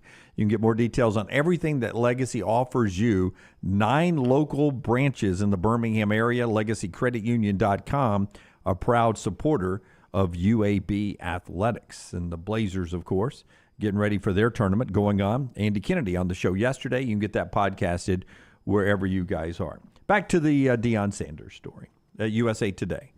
I'll just read the from the writer. Let me get the name again, give him credit. Brent Schrottenbohr of USA Today. Here's just the opening paragraph. In his first 14 months on the job as head football coach at Colorado, Dion Sanders has reeled in some of the top recruiting prospects in the nation, including offensive lineman Jordan Seaton and cornerback Cormani McClain. Records obtained by USA Today Sports also show he never even had to leave campus to seal the deal with them or any other player. The university confirmed that Coach Prime has made no off-campus contacts with recruiting prospects since he was hired there in early December 2022. Zero. None. Period. And in case you're wondering what a normal number is, that article goes on to say in a one-year window in his final year at Michigan, Jim Harbaugh made 145. There was another coach in there, right? They mentioned right after Harbaugh, I can't remember who it was, that made 100. Oh, it was Sark, made like 123. So that's a normal number for a high-end coach, 123, 145. Lance, this blew me away in this article. I read this morning, that in Dion Sanders' contract, he negotiated in a $200,000 wheels-up allowance for his coaching staff. Yeah, and I was going to say, even if he didn't, I forgot that was in the contract. The money that he has brought in for this university, he could use the private jet anytime he wanted to. You know how much the staff used it? Zero. They didn't use a single dime of the $200,000 wheels-up contract. That is just lazy, is what that is. And you can't win. And this going back to a conversation we had on Monday, I think it was, when I said, when Shedeur is done, Dion is done at Colorado. This will be his final year, and everybody can talk about the sizzle and the flash early on, and our friend Tom Luganbill getting completely crushed. But the fact of the matter is, they won one of their final 9 games. They were 1-8 in the Pac-12 last year. They're not going to be much better this year. And if you are getting paid that type of money and you don't put part of your job description is recruiting. I've never heard of that ever. Not in my life. But a guy who was considered not liking to recruit and lazy, who's now the offensive coordinator at Ohio State, Chip Kelly, had 55 in-home visits. I was going to say Chip Kelly still did recruit. 55. I mean, that's less than half of what the big guys did. That's right. Less than half of the Harbaughs, the Sarks, and I mean, I don't know how many Nick Saban did, but I saw a lot of pictures of Nick Saban in houses. Yeah. Chip was probably flying Southwest to half of those 55. He was doing commercial flights. I'm looking at On3 here just to see where Colorado finished. Do you guys remember? I tried to find 66. Yeah, I was going to say in the 50s. Well, they only signed 8 guys. Well, I mean, if you don't go anywhere. Is that current or is that last year? That was this past season where Georgia was 1, Alabama was 2, Ohio State 3, Oregon 4, Miami 5, Auburn was 8th. They finished 66. They signed 8 guys. So it's abundantly clear that he's just going to mine the transfer portal, which he's been open about that. So much so that he's just not going to leave the campus recruiting. But how many did Lane Kiffin sign in that class? Last year's class? Yeah, last year for Ole Miss, he signed 23. 23. Also mining the transfer portal, but still signed 23. Right. He's mining the transfer portal, too. We remember the legendary story when Alabama wanted to hire Bobby Bowden, and Bobby Bowden was like, I'm not interviewing for the job, and you should have hired Bobby Bowden. If I'm one of the top recruits in college football, if you're not coming to my couch and to meet my family, I ain't signing with you. Yeah. I can get my money and my NIL and my ability to get to the next level other places in Colorado. Volfan 205, he's not a serious coach, guys. Yeah, we got that. I mean, but he was the talk of college football in the first month, the way that team played. He was an incredible...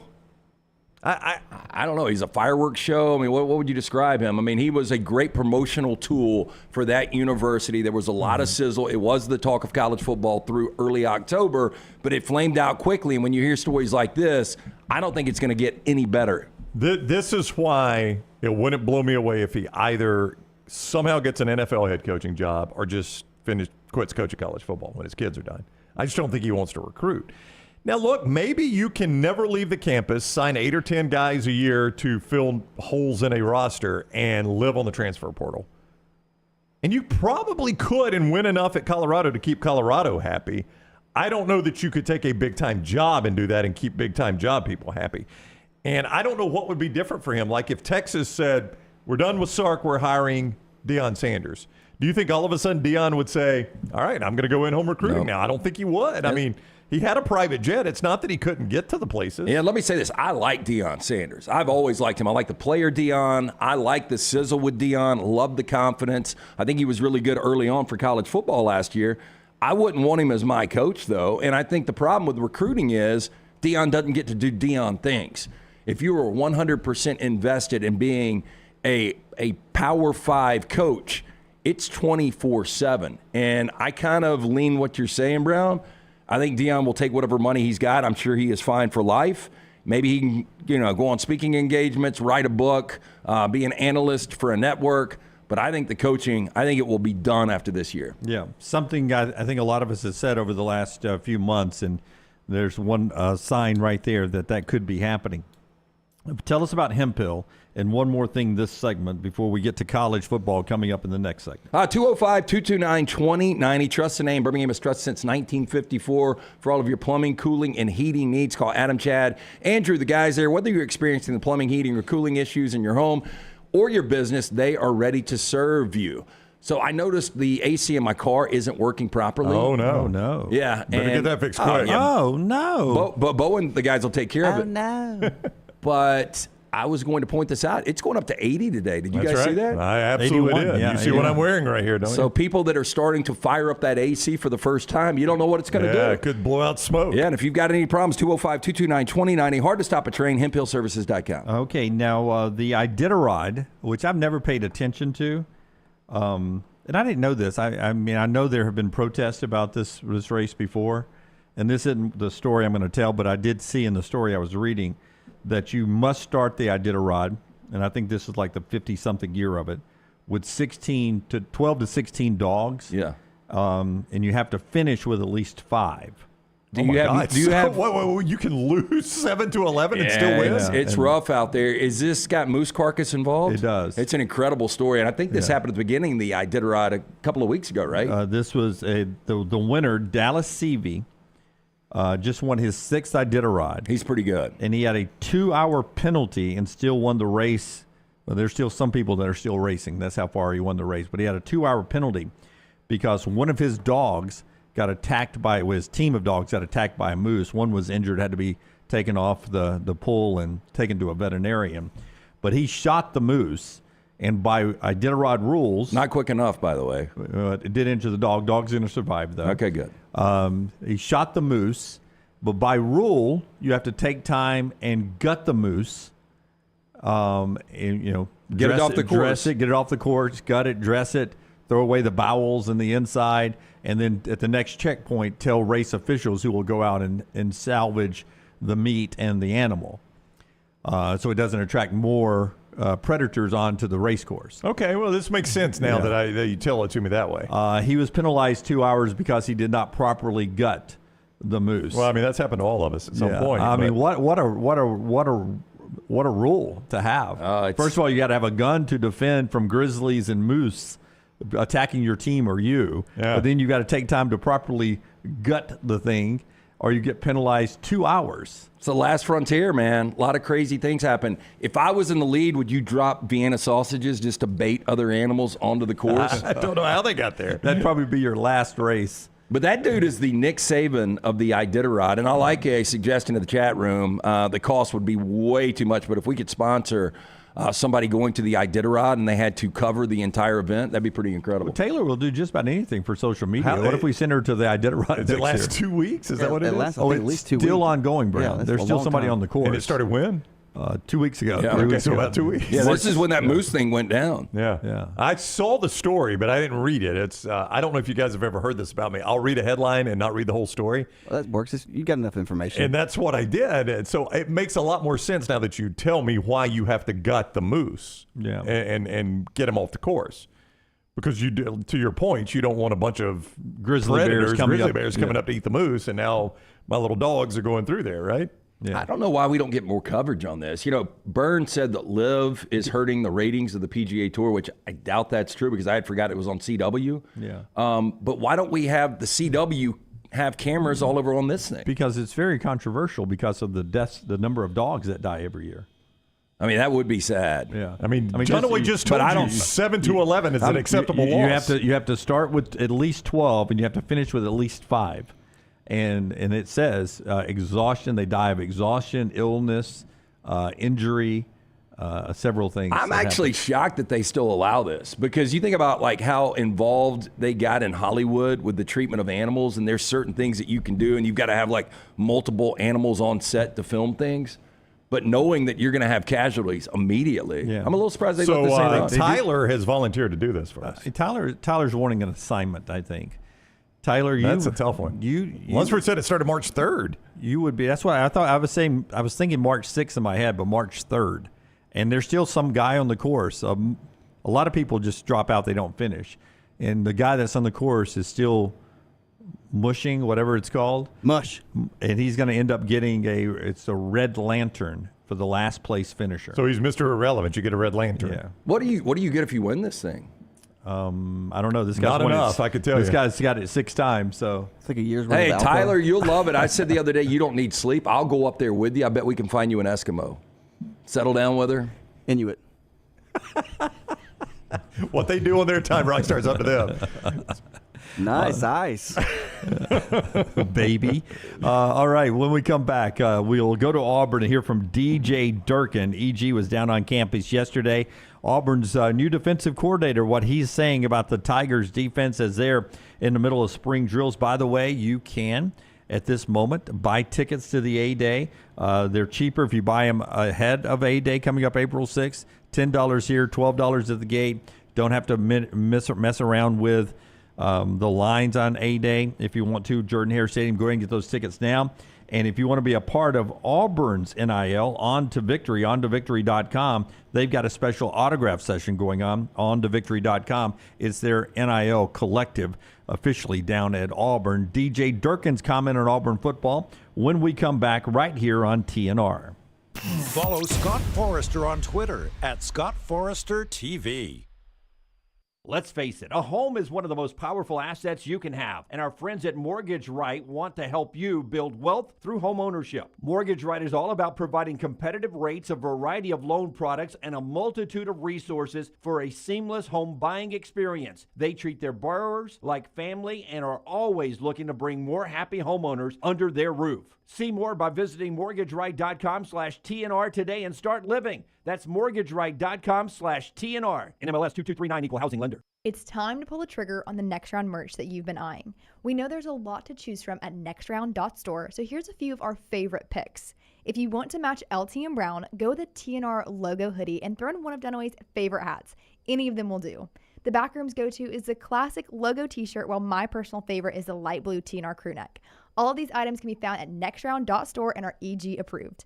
Rest assured, your order will be packed with lots of love from us here at the Next Round. Head over to nextround.store to start filling up your cart. You got to look your best to play your best, and our friends at Bandwagon can help your team find the perfect uniforms for that upcoming season. Bandwagon is with you every step of the way, from developing your team logo design to choosing from their multitude of samples. You name the sport, they can make it happen. To get your uniform journey started, you can shoot them a message on any social media platform or check out their website, bandwagonsports.com. That's bandwagonsports.com. Next Round listeners, it's time to jump on the bandwagon. Hey, for all of your IT and printing needs, reach out to our friends at Xerox Business Solutions. Look, I'm still one of those old school guys. I print my notes every single day for the show. If you watch the show here on the Next Round, you see all the notes in front of me. From day one, Xerox Business Solutions, they've been with us here at the Next Round. Local for over 45 years. For all of your IT and printing needs, visit XeroxBusinessSolutions.com or call 205-969-3000. That's 205-969-3000. Fire damage to your home or business is something you never want to consider. Ryan Brown here from the Next Round. But in the horrible event it happens, Dry Tech is here to help. They respond quickly and will reply to you within 20 minutes when you call 205-637-0143. They're working for you, the customer, not the insurance company. They've got 5 crews ready to go 24/7. Don't call the insurance company first. Call Dry Tech. Just remember this website, mydrytech.com. That is mydrytech.com.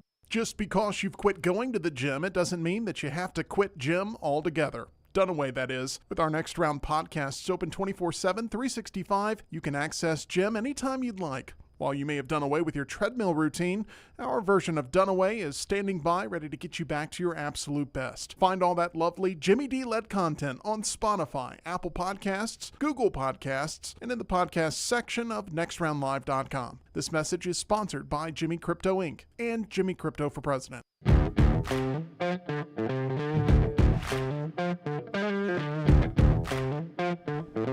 Back with you on the Next Round as we continue on today. Bruce Feldman did a podcast interview with The Athletic with Kalen DeBoer. He was talking to Bruce about his new role at Alabama, but also he really broke down his prolific offensive system and the insight. He gave insight to Bruce about how well Jalen Milroe has looked so far after learning this system. EG had a chance to catch up with Jalen Milroe last week, and while she was there doing the interview with the other group of reporters, Jalen was asked about the new offense and how he likes it. The system, overall, your early impressions of it and how it might be different than last year. Yeah, I like it a lot. It's going to help me along the road and stuff like that, and I believe it's a great system. And all of the guys on offense is happy about it, and we're trying to learn as much as possible because it's new, and it's different, but it's going to allow us to be a really good explosive offense this year. So we're all excited. Did you see Bruce actually was kind enough to text this to me? He wanted to come on the show. This is pretty cool, actually. He wanted to come on the show, but Bruce's son was invited, and I'm assuming this is a big deal. I'm not a big soccer guy. Real Madrid does a youth camp in Spain. That's a pretty big deal. And his son was invited. Isn't that cool? My nephew Carson has been to that. Really? So Bruce's son got invited by Real Madrid, so he's headed to Spain. But he did text me to give me a heads up, so we'd be kind enough to mention it on the show, which we'll always do for Bruce. Good family trip back a couple of years ago that I didn't get to go on. I think we were launching this. But Bruce said one of the quotes that will jump out, and it has, is that DeBoer said in the interview that Jalen Milroe is impossible to beat to the facility. Yeah. He's like, I think he's getting there at 4 a.m. 5 o'clock in the morning is the average time of arrival. And Kendrick Law said, dude, I've tried to beat him here before, and on that day he got here at 3:30 in the morning. That's insane. And I think at that point, I'm questioning whether he's been home. He came straight there from anywhere else. Yeah, I have heard that from a lot of people. This guy is outworking everyone. Because you saw the sleep pod. Would you not, if you'd have been just out hanging out, having a good time in college? Man, I'd go to the sleep pod instead of back to my apartment. I tried to sleep on the couch again, the comfortable couch with the dogs last night. I can't sleep right now. With the dogs? Yeah. Well, it's a massive. Yeah, but those dogs never stop. I would start with putting the dogs in a different room. The bed's not working. That's not working. But anyway, I would sleep in that pod. I don't need selective listening here and people crushing me on this. Okay. But I remember early on when Mac Brown rolled out Vince Young, and I think his first performance was against Kansas State, and he was so raw, and the thing I noticed was how athletic and how fast he was compared to the other players on the field. And I remember how live his arm was. Jalen throws a great deep ball. His top-end speed is as fast as anyone on the field. His problem to me has been the intermediate throws, which he's working on, and his ability to process read 2, read 3, read 4. Vince Young never really got to the point where he was able to process read 2, 3, and 4. That's why he didn't have success in the NFL. But once the game did slow down, He dominated college. So I think there's that type of upside for Jalen Milroe. I'm not saying he's going to be the next Vince Young, but I think he's got that kind of physical God-given ability. By the way, Justice Haynes and Jam Miller both saying before Alabama left for spring break that this new offense has them running a lot more routes and catching balls out of the backfield than they ever thought of doing in the systems before under Nick Saban. If you think back, maybe Najee Harris was the best out of the backfield Najee Harris was an excellent receiver as a back. Kenyon Drake was. Drake was good too. No, just not a lot of those plays. Just not a lot of those plays. Well, for Washington last year, their go-to back was Dylan Johnson, and I'll just tell you how many receptions he had, and you guys tell me if you think this is a lot or not. Well, he only had 24 in 15 games. That's not a lot. And that was the leading running back as far as receptions. But if you think 2 a game, you think back to Alabama games, are you getting 2 swing passes or passes to running backs? You just don't get them a lot. Yeah. A lot of time they are either running the ball or they're helping protect the quarterback a lot of times. Yeah, but again, last year Washington had 4, 5, 6 years ago Alabama-type talent at the receiver position. So why do you want to put it in the hands of Dylan Johnson when you've got guys like Adunze, Polk, McMillan? Yeah, absolutely. Hey, listen, we're about to talk a little Auburn football, but I'm so excited about our partnership with Autograph, the Autograph app. I'm pulling it up right now. I downloaded it yesterday. Use the promo code TNR. They're sponsoring our trip to Nashville for the SEC basketball tournament. Tom Brady's one of the founders of this. Basically, it's an app that gives you everything you want as a fan. Like if you put in Alabama as your favorite team or Auburn as your favorite team, it fills up the whole app, the whole website with just Alabama content, Auburn content, Tennessee content. Just find your favorite team when you download the app in your Apple Store or your App Store. Download Autograph today and use the promo code TNR. That helps us out. It'll help you out as well. Promo code TNR. Right now, it's got stories from 24/7, stories from us on there. You'll find a lot of content on the Autograph app, and there's some perks along the way. You can get great ticket prices, like some fans got recently to Arkansas, Alabama basketball. It's a true fan experience right there. So join today. Download the free Autograph app and use the promo code TNR for exclusive access. TNR, the promo code with Autograph right there. DJ Durkin, new defensive coordinator down at Auburn, EG. Had a chance to sit down with him and talk about the differences in his defense and what they've been doing at Auburn. Here's DJ on what will be different about Auburn's defense this year.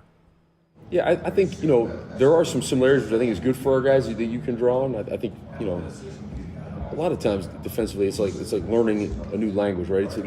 We may call it this, you call it that prior to whatever it is. It's learning those terms, but I think for us, man, it's really focused on we want to be very aggressive in everything we do. We want to apply pressure on the quarterback, and to me, defense is so much about what is your effort, how do you tackle. And how do you execute more than what you do? So I guess long story short, it's more about how you do things than what you do. That's our focus. Like, how are we going to do this with a great energy, effort, and level of execution in our tackling? I think he's a good football mind, and I've said this before. I think if Nick Saban hadn't retired, there was a chance he was going to be in Tuscaloosa this year. What do you think of DJ Durkin as a defensive mind, and is this a plus or add for you on Hugh's staff? Yeah, and I know this is serious nature when you're talking about Jordan McNair and the death back in 2018, and you really wonder where DJ would be. Maryland's got pretty good resources. Would he have been a much better coach, and would he have had success there and ultimately gotten a bigger job? We'll never know because of that unfortunate, tragic situation. But I think that is something you can still look in somebody's face and you can see there's some kind of anguish. And I just wonder if that has hovered over him up until this point. But his 4th SEC stop, I think he's a respected defensive mind. I think he does bring something to the table. He knows the terrain, and I think he knows defense. Yeah, it's my fault, Brown. Let me interrupt here. I should have gone with that first instead of I went defense on the field first. As you see Auburn practicing, that's DJ working there. DJ did talk about he got asked the question, does he deserve a second chance after Maryland? So let's do that first, and then we'll come back to him on the field. Here's DJ Durkin on why he deserved a second chance. Good job since you left Maryland. Why do you think you deserved a second chance at this coaching career? Second chance of coaching career. I think all along, the people that know you and been around you, they know you. I mean, I think those opportunities are provided by people that have done their homework and know who I am as a person and what I stand for as a coach. And that's it. That'd be someone else's, I guess, question to answer, not mine. How are you different from the time when you were at Maryland? Jeez. I think that there's evolution always in I think in life and in coaching. That I'm different this year than I was from last year. I think you always learn. You look back, reflect, and say, okay, what are things I could have done differently, done better?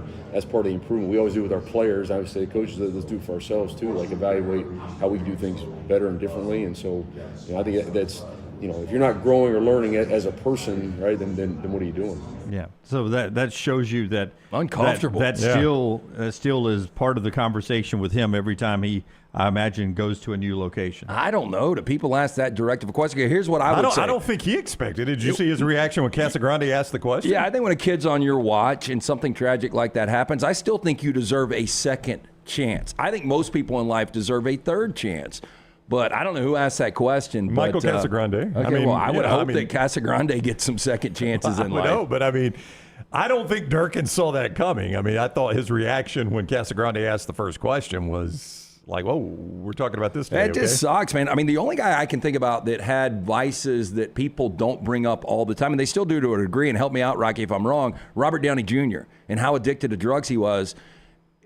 It seems got an Oscar the other night. Your worst moments will stay with you for life. And look, a lot of that's self-inflicted, but if somebody is trying to cleanse themselves and really get on the right path like he seems like he's trying to do. It's also so recent, too. Like Robert Downey Jr., that was in like the 80s, early 90s, and he has recovered and everything, and he hasn't slipped up technically since. So there's been time. And Buddy asked if that happened to Jack, would I feel that way? Probably not. I'd want to kill him. But I don't know all of the exact details. I'm just saying from my viewpoint, I think people deserve a second chance. Yeah. I think you guys feel the same way. I do. I've been given the ultimate second chance, and I'm all for second chances. Yeah. Now back to on the field, how it impacts Auburn. This is a guy I think's a pretty good defensive coordinator.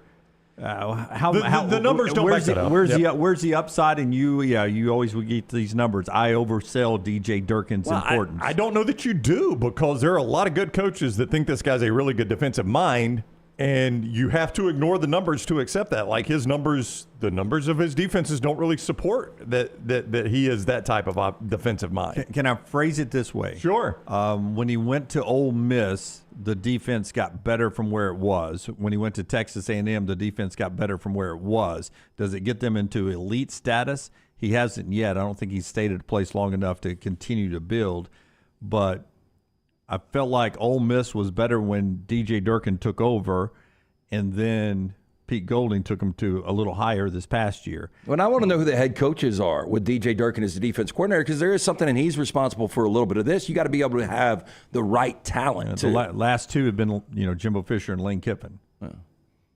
So now the numbers that he's got, his numbers are not, they don't wow you numbers. They're not Kirby Smart, Jeremy Pruitt numbers, no doubt about it. No, they are not. I will just tell you, if you want to look at this, when he took over Ole Miss, I'll give you where they were in 2019. I'm just going to use scoring defense. It's going to be the easiest way to do this. Is that okay? So I don't have to bounce around. Scoring defense, Ole Miss was 11th at 26.5 points per game in 2020. They were 14th his first year and 38.3 points a game, and then 21. They got it back to 24.7. So at least scoring defense, it really was no net gain. He was about the same as they were before he got there. He was at A&M in 2022, but he replaced Mike Helko, who was pretty darn good, I think is what you're going to find. These numbers are going to be good. The year before he got to A&M, they were second in the conference, 15.9 points per game. His first year at A&M, they were 21.2, so they backed up 6 points.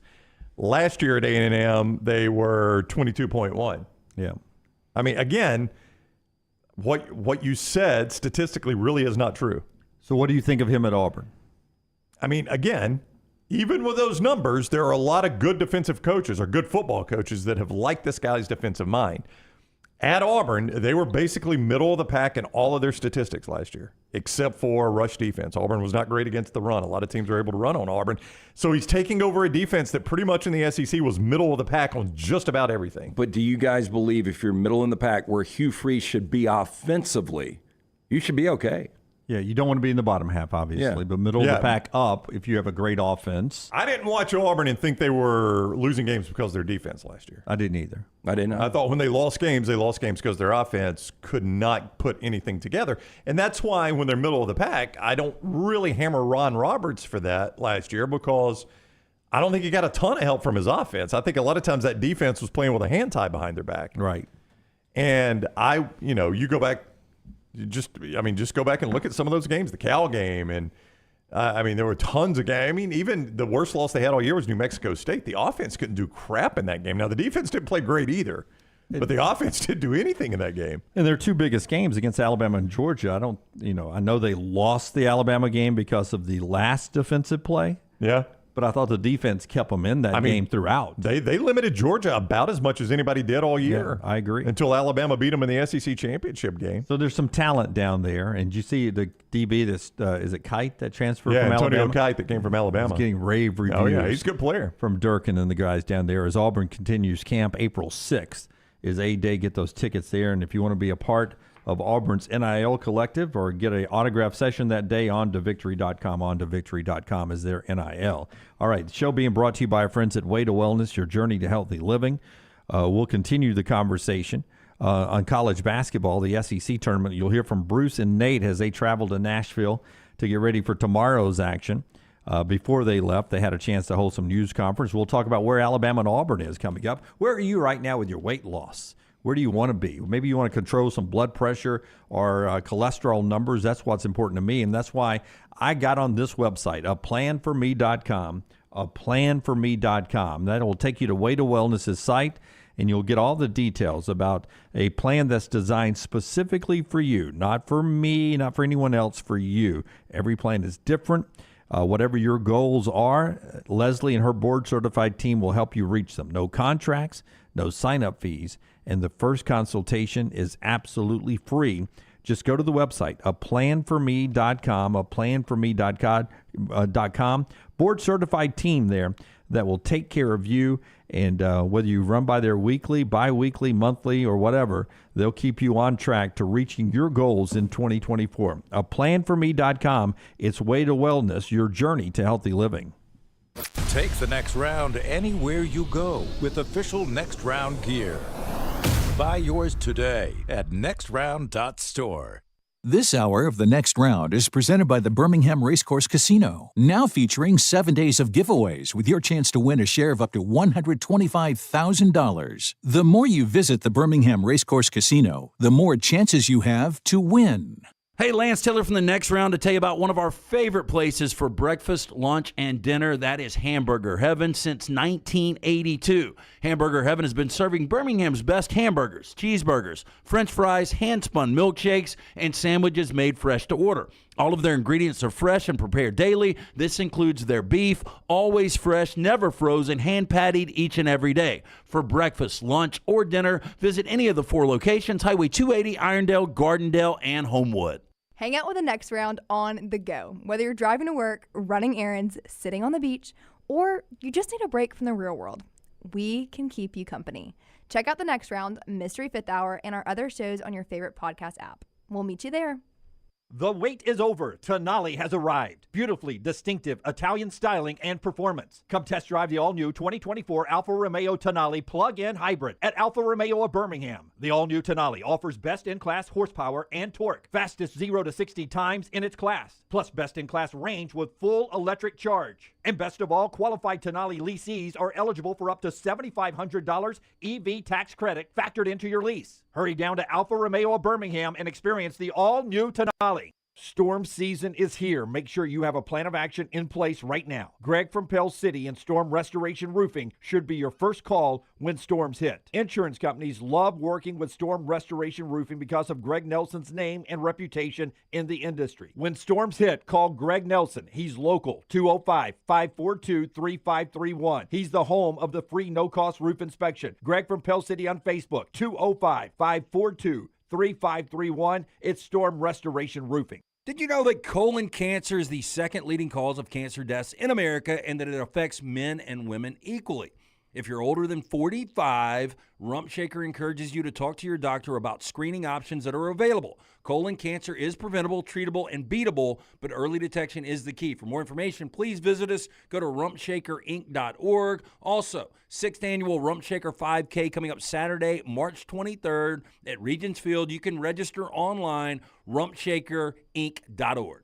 You never know what we're up to here at the Next Round. The easiest way to stay in the know with our antics and adventures is to follow the Next Round across all social media platforms at Next Round Live on Facebook, Twitter, Instagram, and TikTok. Whether it's Dunaway sleeping in the studio, Tim and Lunsford breaking down the latest movie release, or Game Day Chronicles, we are here to keep you updated on the latest sports news while, of course, having just a little bit of fun. Follow at Next Round Live across all platforms to join in.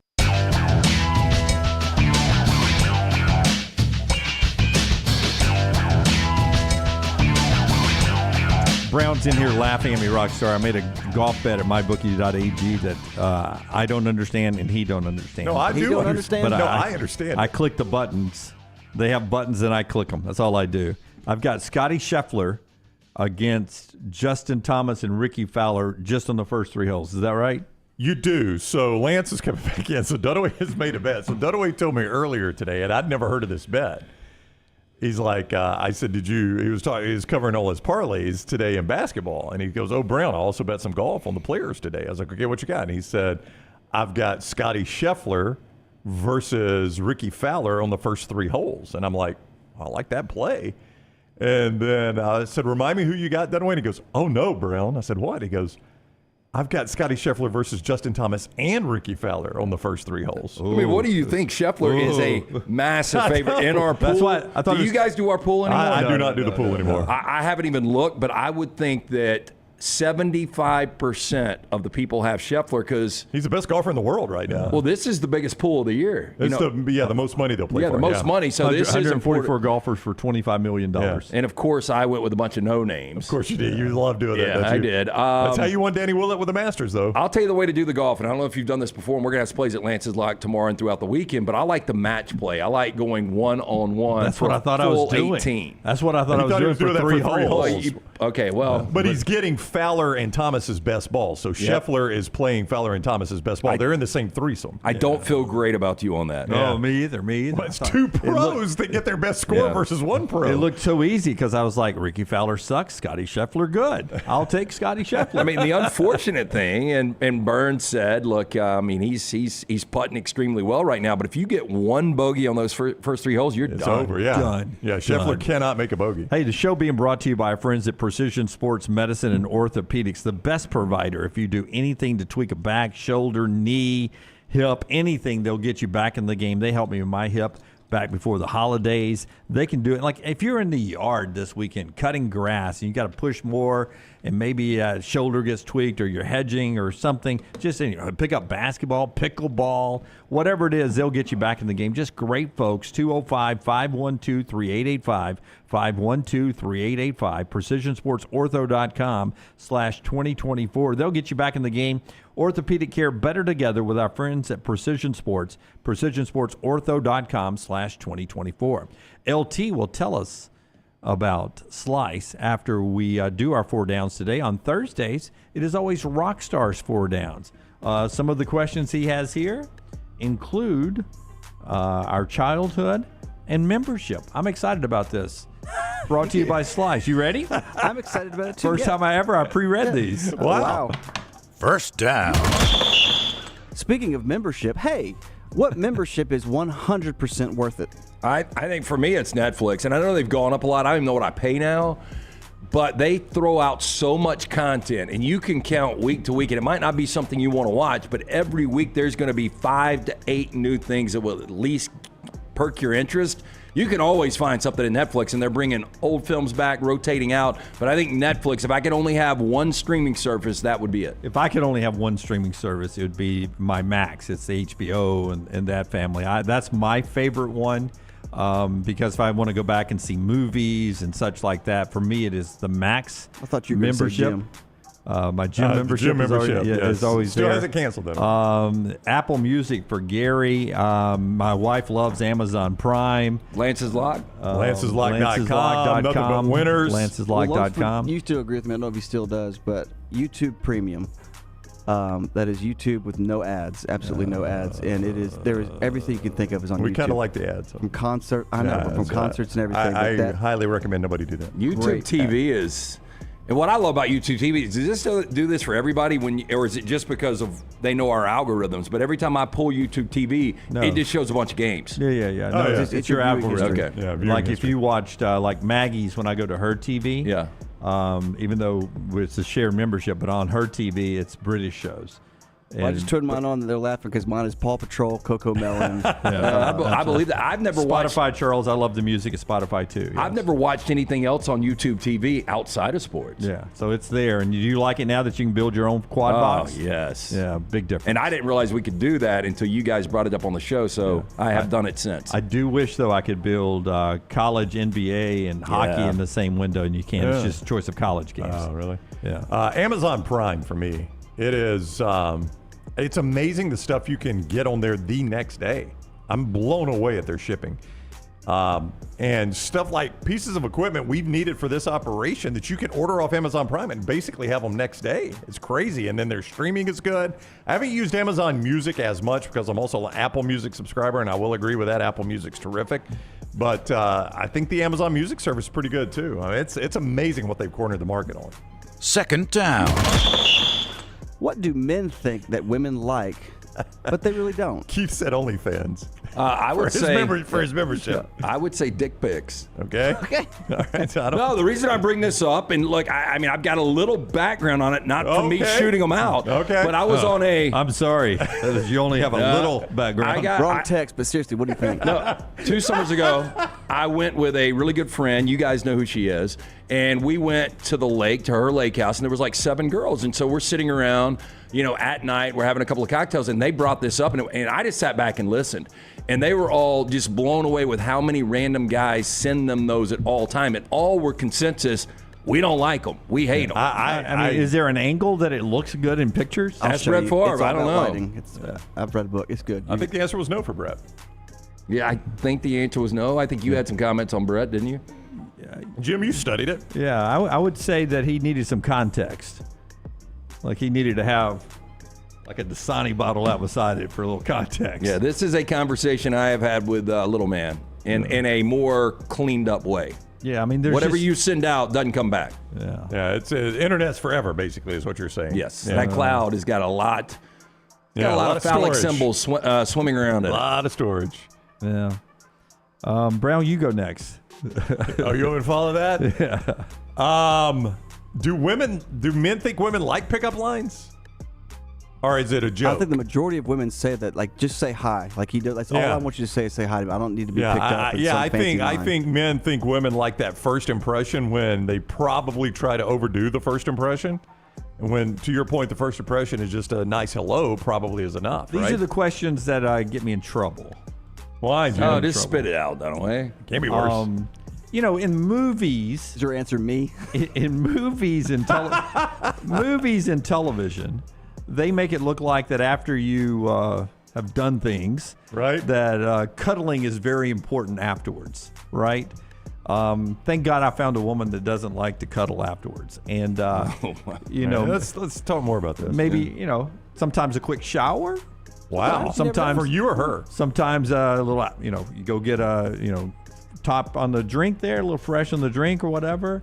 I mean, she asked you to take off her blindfold. I mean, the cuddling is for movies. Really, you don't really have to hang out and cuddle afterwards. Did you smoke a cigarette the first? I remember as a kid watching when Harry Met Sally, or a lot younger. And I remember watching Billy Crystal and just how miserable he was in that cuddle role. Yeah. I don't know if that's a thing. I kind of agree with you. I think it's a TV thing. I mean, I think hydration is important afterwards. I think Daniel is right here. Damn, dude. A little post-workout stretch. I need to see your stats. Men think women like nice cars. They don't. They like the money the nice car represents. Yeah. I think that's probably now, if you true flip too. flip the question real quick, Rocky. What do women think men like but don't? Lingerie. I would agree with that. Sports conversation. Sports conversation. I mean, would you agree that you're sitting in a room watching a game and girls like, hey, who should I start on my fantasy tomorrow? By the way, Milroe, the last couple of games has been off. Trust me, I don't like men asking me I don't who they either. should start I on their don't either. fantasy team. So that is not gender related. Yeah, but I've always thought, and again, that's why you end up with the person you end up with. Lingerie's never been a starter for me. It's a no-go. So you don't wear it? I don't wear it usually. Special occasion. I like when she dresses like a hockey goalie. I think that's hot because I have a mission today. I'm getting one passed. Third down. NC asked if you play the national anthem to end the night. No, pregame. Oh, is that pregame? Okay. At the end now. At the end of it, God bless you. 5'11 and a half forward from the living room. What game show is instantly recognizable by 2 or 3 words? Come on down. That's what, bud? Yeah, that's the best. But don't they go, Will of Fortune? Yep. Survey says. Survey That's true. says. So That's a good one. Family Feud is the one I was going to go with. Survey says. What about what is? If I say I gave these to the Emily Grace, and she said that, and I was like, well, I don't think that's instantly recognized if you're a Jeopardy fan, but if out of context, if I say, what is? Yeah, that's true. You're not going to be like, Jeopardy. How about big money, no whammies? Oh, yeah. That's old school. But I love that show. No whammies Pressure stuck. Luck. See, I don't You even didn't think like I Pressure watched. Luck? I don't even think I watched it. I know what it was, but Have you seen the big game money, show? no whammies. Have you seen the Game Show Network documentary about the guy that memorized the pattern? Have y'all seen that? I've not That's seen it. fascinating. He won a lot of money because Yeah. everything was like $1,000 plus spin. Yeah, So he kept getting memorized plus the spins. pattern so he would know when to hit to Yes. maximize the time he hit the button. And did he get criticized for this? Oh, well, yeah, he got killed. Why, And- though? I mean, well, it's- because the show took forever because he would have to wait for the pattern to reset so he would know where to hit the That's button. their loophole, though, right? And- Will, a final answer? Yes. Overkill of that show. It's such a Kevin? great show at the beginning. Final answer? Fourth Lunsford? down. Yeah, Final answer? it was. Who Wants to Be a Millionaire started out weekly, and it was the hottest thing Oh, on it was TV. great with Regis, and then they Yeah. got that chick with the glasses, and they did it every day during That's the day. right. And then they were like, "Man, we got something. Let's do it every day." And everyone's like, "No, we don't really want it every day." But they We just started to kinda like- overkill it in prime time, too. They did. That was long after when they made it a Meredith syndication Vieira show. started show. Yeah. The prom. Yeah, and they did it. This was all over the world. If you guys have seen Slumdog Millionaire, really good Danny Boyle film, but it's all based so well done. It's based on the Indian version of Who Wants to Be a Millionaire. I remember I was living in Anniston at the time. I was still in school at Jack State, and people would come to school or come to work talking about the guy that almost won $1 million, or, "Ooh, I thought we were going to see $1 million winner last night." That was the biggest thing going, is waiting to see somebody finally win $1 million. It was on Fox, right? Or was it ABC? I think it was ABC. Would you have ABC. been, when they did poll the audience, would you have been the guy that I'm going to purposely give the wrong answer to screw the guy? I wouldn't have been, no. Everybody was pulling for the guy until somebody won $1 million, and that was the biggest walk-off moment, maybe Oh, better it was than Aaron awesome. Boone, Joe Carter, when he Awesome. said, "No, I'm just telling my dad I just won $1 million." Yeah, I don't need your help, Dad. I'm just calling That's to tell you I'm going to unbelievable. win $1 million. That was almost like maybe was that staged, and we'll find out one day. Oh no, we didn't. No, we didn't. No, you're right though. I don't. The reason I wouldn't think they staged it is because it killed the show. Yeah, Once you're somebody right. won $1 million, people are like, "Okay, I've seen it now." Yeah, exactly. What is something positive about getting older? I've thought about this because a couple of years I dealt with a birthday that I didn't like and didn't want to get older, and now I'm really comfortable with it. And I think it's wisdom. I think and I'm far from intelligent, but I think you do learn a lot more the older you get. Life experience, how to deal with things, to not be petty. I just think through life experience you gain wisdom, and I think that's one positive about getting older. That guy says insurance rates go down. That is true. I think this is kind of conflicting because I love having my kids at house. My daughter at the house. My daughter was home for spring break last week. She was around the house some, and then we went to Disney together, and it was good to have the family back together. But the older your kids get, Rockstar doesn't know this, The older your kids get, the little more freedom you get as parents to go do things without the kids, right? Well, I think the kids get more fun the older they get. I don't know how you feel about that, but just having conversations, going to movies, it's fun to get their true reactions on things, how they interact with you. That's why I went from, one kid's the best to two kids. Like 3 is probably the number, because when they're grown, they're going to be everywhere, but at least you'll have one circulating back to you, hopefully. I tell you something about getting older that if you'd have told me as a kid, I would like it. My wife and I don't get each other Christmas gifts, basically. We just, Santa Claus brings the kids stuff, and we get the kids some other stuff. And watching them open it and us not having anything, I love doing that. I never would have thought that as a kid, like you don't get Christmas gifts anymore. It's awesome. Yeah, it is cool. I've got more time on my hands. I used to work 2 full-time jobs. Now I just do 1. But seriously, I've really grown comfortable with no hair. And it used to bother me a lot that I was losing my hair. But now it's been a long time since I've had it. And I can wear a hat and take it off and still do a TV shot if I want to. Or on-camera shot. Turn sideways real quick. Yeah.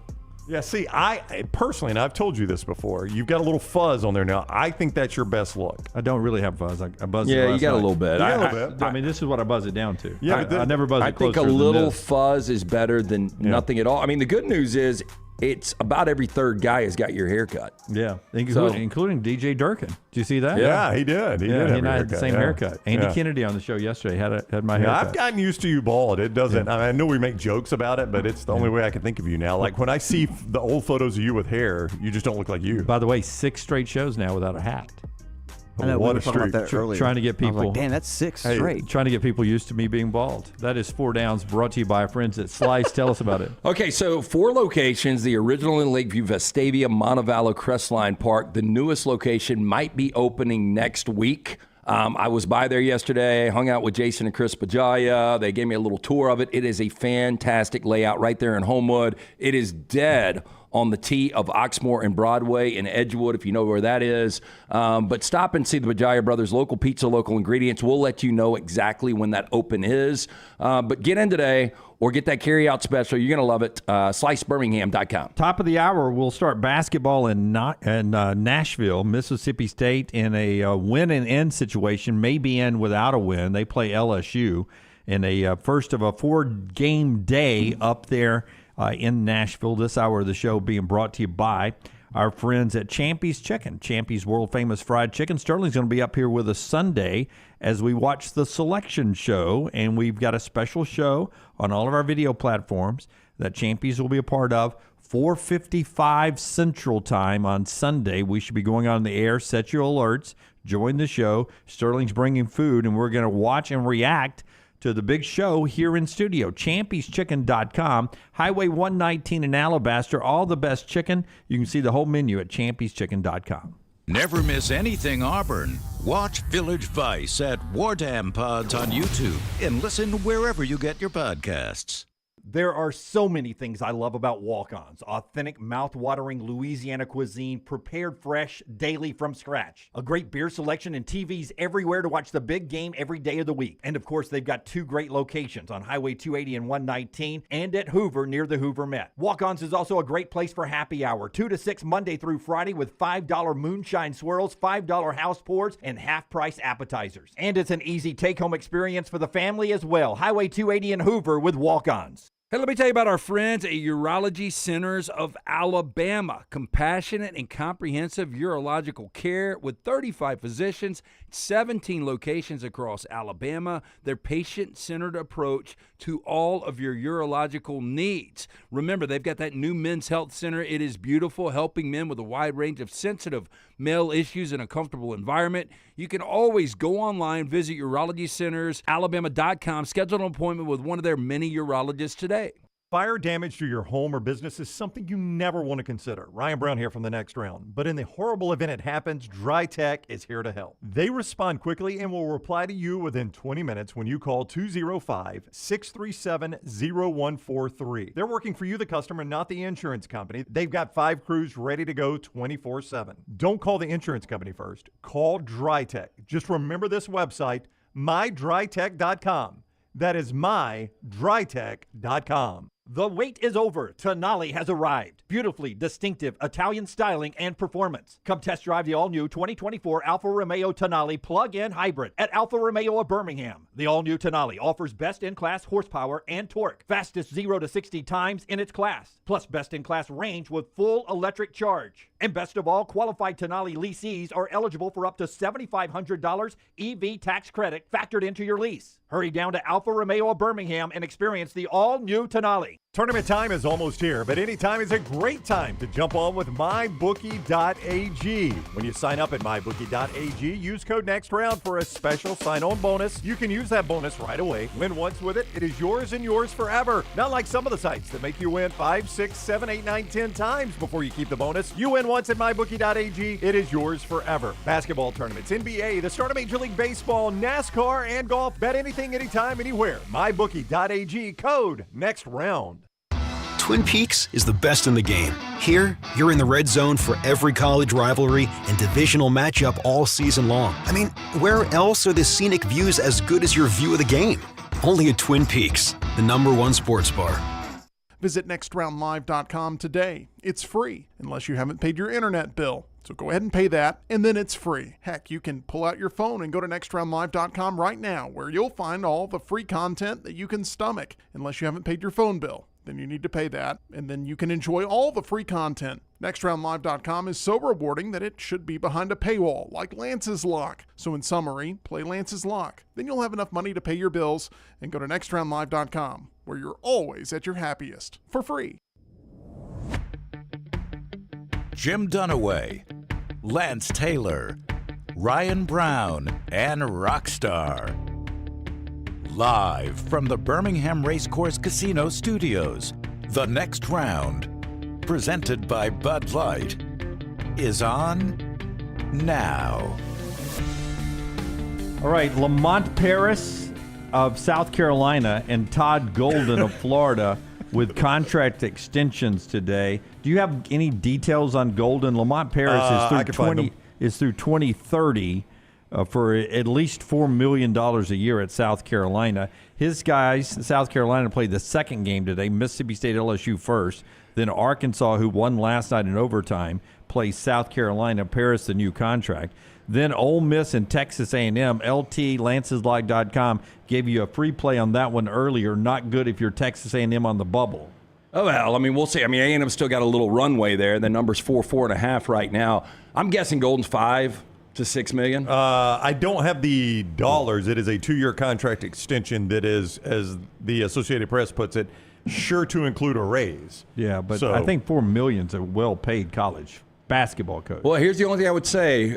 Chris Beard was getting 3.5 until this raise that he got the extension. That's Ole Miss. This is Florida basketball. I don't see anything that doesn't say that Todd Golden's not going to be successful, and it's a fun style of basketball It to watch. is. And I'll tell you, he obviously coached for Bruce Pearl, so Bruce is very, very fond of him. In fact, if you'll remember, one day Stephen Pearl was on the show, and he told us he had just hung up with Todd Golden. He and Todd Golden were talking. Big analytical guy like the Pearls. Big analytical guy. And Nate Oates is very fond of him. The game I filled in for Dunaway when he was sick, I don't know if they showed on TV, but at one point during the game, you know how the coaches go up and down the sidelines, Oates and Golden ended up basically at midcourt together, and during the game, we're just standing there talking to one another.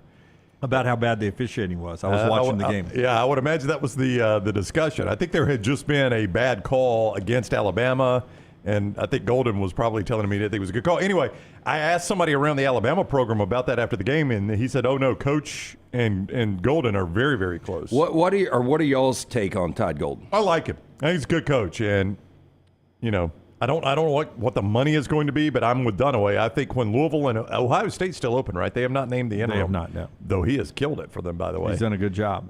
So with those two jobs open, a lot of guys are going to get extensions. Our friends at Hemphill bringing you part of the show today. Yeah, again, it's going to touch 80 degrees today. Make sure that AC unit is ready to keep up with this changing weather. 205-229-2090. Trust the name. Birmingham has trust since 1954 for all of your plumbing, heating, and cooling needs. Hard to stop a train. For more information, hemphillservices.com. We'll save some time for a couple of football notes before we get to trash. But in basketball, another day off at the SEC tournament for Auburn. They'll play the winner of today's Arkansas-South Carolina game. For Bruce Pearl, he was asked yesterday before the trip to Nashville, what are the keys for Auburn advancing this postseason? Here's what BP said about the Tigers. I think physicality and remaining unselfish would be the two keys to our ability to continue to advance in postseason play. Will we be able to step it up physically? Because they tend to let you play during the tournament, so we got to be able to play through a lot more contact that won't be called, and then continue to share the ball, make each other better offensively, which I think has been part of the key of why some of our offensive numbers have been so good down the stretch. Playing through the physical contact helps you when you got 10 people, 10 deep, and I think there's very little drop-off when you make substitutions. Like, to me, there's not a whole lot of difference between Aiden or Trey running the point. There's a difference between Janai Broome, but when Dylan Cardwell's out there, he's a defensive force and can make some offensive plays. You know, Jalen Williams is Jalen Williams, but you've got some other guys down there that, I mean, there's a lot of interchangeable parts. When five are off, the five that are on, it's not a big drop-off. I have done this every game, and I can't remember. I haven't seen it this year, that Auburn's bench has been outscored. And, Brown, I don't know if you can find this, but if you're just looking at pure bench production, if we're just talking about points off the bench, I would almost guarantee you that Auburn is in the top 10 right now in college basketball. I can find that. And so that's one of those things when you come down to it, they can shoot free throws, and if somebody gets in foul trouble outside of maybe a Broome, you're going to be fine if you're Auburn because you have so much depth. Yeah. And last year, if you remember, and I know Auburn fans do remember, you're up 10 on Houston in relatively a home game at the BJCC. That was a good Houston team. To go to the Sweet 16. You're up 10 at the half, and Auburn was awful at the stripe. I want to say Broome missed 9 consecutive free throws in the second half, something like that. And Auburn was like 19 of 40 from the stripe in that game. It was just terrible. And, that was the difference in you advancing to the Sweet 16 and, by the way, cleaning a one out in your division or in your region. So, I mean, his thing about physicality, you want to be physical. They weren't last year. I mean, Broome is the same. He's probably a better player now. If Broome just hit some free throws, that Houston game could have gone different. Again, they shoot over 75% from the stripe, and Broome's right at 60%. But outside of him and Cardwell, everybody else shoots free throws so well. Alabama plays the winner of tonight's final game, Georgia and Florida. Florida's expected to be that team, and it'll be the final game tomorrow for Alabama before they leave for Nashville. Nate Oates gets asked about the potential path they would have to travel to be the SEC tournament champions again. When you look at how the bracket can shake out, it could be a little bit of a redemption tour for you guys in terms of maybe Florida, then Kentucky, then Auburn and Tennessee. Is that something that the players have a chip on their shoulder? Are they eager to prove or to have that redemption? And how do you kind of handle that mindset? Yeah, Pringle's the first one that brought it up. I think he called it a get back tour or something, But I mean, I thought we got embarrassed at Florida. I mean, if unless there's an upset, we'll see Florida. There could be an upset, but if there's no upsets, we'd play Florida, Kentucky, Tennessee. Obviously, the longer you go, the more chance there is for upsets. But all three of those teams, those are the last 3 teams we lost to, and Florida embarrassed us, Kentucky embarrassed us, and we lost a tough one at home to Tennessee, but they kind of embarrassed us at their place. So, now all 3 were road games. None of these games up in Nashville be true road games, although Kentucky's fans have come pretty strong up in Nashville in the past. But, it's technically a neutral game for everybody, so we got to play a little better than we did the last time, a lot better than we did the last time against these teams. But I think there's a chip on their shoulder. Any competitor, after you get embarrassed, wants to come back and show that, I'm not that bad. We didn't. As bad as we looked at Florida, we're not that bad. As bad as giving up 117 to Kentucky, our defense isn't that bad. We need to come back and compete a lot harder on these next go-rounds with all these teams. I don't know where Alabama is physically right now. Wrightsill's coming back. Rylan Griffin, he gave a really good report on him that he may play in Nashville. I thought he was a wash in Nashville. He's starting to do some basketball activities. I still think it'll be a rest in Nashville for Rylan. I would rest him. Yeah, I would too. I'd go the way Bill Self was going with Kansas.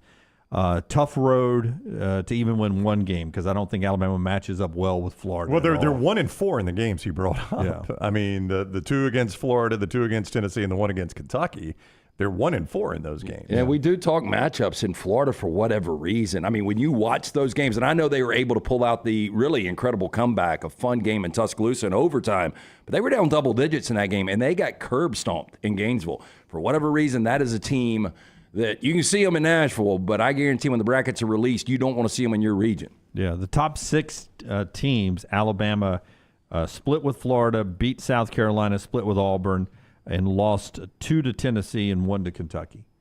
Those are the best. Those are the teams that are already locked into the NCAA tournament. Mississippi State's a tournament team. Most likely, they beat them twice.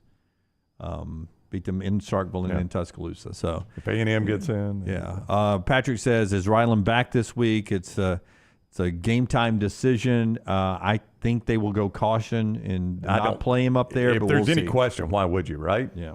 Getting back to basketball activity. Rockstar, one more. If you'll give me cut 5, I want to ask these guys about what they would do if they were the Vanderbilt athletic director. But first, LT, tell us about our friends at New York Butcher Shop. New York Butcher Shop, I'm actually going to go by there later today, see our friend Jim. He has got shepherd's pie for St. Patrick's Day. I've never had it. You've never had a shepherd's pie? And I was talking to him the other day. He was like, "Do you like shepherd's pie?" And I was like, "You know what, Jim? I've never had it." Isn't it like almost a beef stew with inside mashed of a pie? potatoes? Yeah, like a Well, there's different ways you could do it. I think the Americanized version is mashed potatoes on top. I think more of the Irish version is more like a chicken pot pie. right, with a crust on it. Yeah, I love chicken pot pie. I don't know the way he's going to do it. I'll let you guys know tomorrow because I'm going to have it tonight. Maddie told me it's delicious, but I've never personally had it. So I'm picking up that at the New York Butcher Shop. I think it's just a specialty dish he's going to do.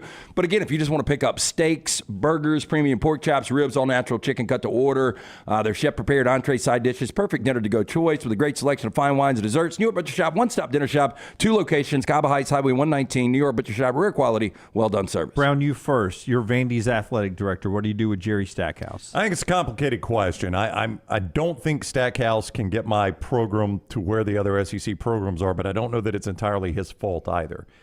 I think Vanderbilt, it's tougher for them to take transfers in the transfer portal because of their academic standards. You're not, and the same reason it's tough for them to recruit. I don't know what the NIL push is at Vandy. I'm going to assume they don't have a great NIL deal. So, I mean, they're operating one-handed where everybody else is playing with both hands right now. And I think that's difficult. But I do think I look at Jerry Stackhouse's record. He's given me an 11-21, a 9-16, a 9-23. Those are 3 of his 5 seasons. That tells me that's pretty much who he is. You're out. Academic standards, basketball, the numbers are down. Tell me, Duke's got pretty good academic standards, right?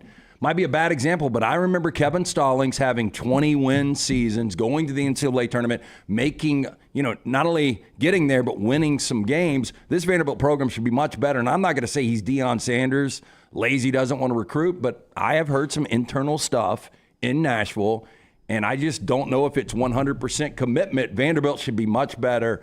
I would go a different direction, depending on who I can get, though. But Jerry, go ahead. Well, I was going to say, if I'm a Bucky McMillan or somebody, I would think long and hard about taking this job. And I know it seems obvious. You're the coach at Samford. You jump to the first SEC job that's offered you. Bucky might do that. I don't know, Lance, that you can win at Vanderbilt. Oh, I think you can. I don't think you can. Do you think they've got a good NIL there? Oh, I'm not saying they do, but there's ways to fix that. I mean, they've got a great alumni base that's got a lot of money. Well, yeah, but I mean, and I agree with you on that, but a lot of it is an international alumni base that has come to the United States to get their medical degrees or law degrees. There are people that have come from places that aren't Nashville to get their medical degrees and law degrees, and then they go back out in the world and they got no connection with Vandy How's athletics. Duke doing it, though? It's a great question. You brought that up, and that is the good argument. Now, I think Duke is still recruiting probably on 3 decades of Coach K's success. I do think that helps them. But you'll give Chris Collins credit. I mean, Northwestern, we had that one bone that we would always throw out. There's one Power 5 team that's never been to the field of 64 or field of 68 now. It was Northwestern. Chris Collins has got that. I mean, that's a competitive program now. And that is Vanderbilt is light years ahead of Northwestern. Jerry Stackhouse got asked last night about his job status. Here's what he said at the SEC tournament. Coach, have you been given any assurances by your athletic director that you will return next season? No, we're going to sit down and talk after the season like we always do. I think it's obviously it's been a long season, not the season that we hoped for.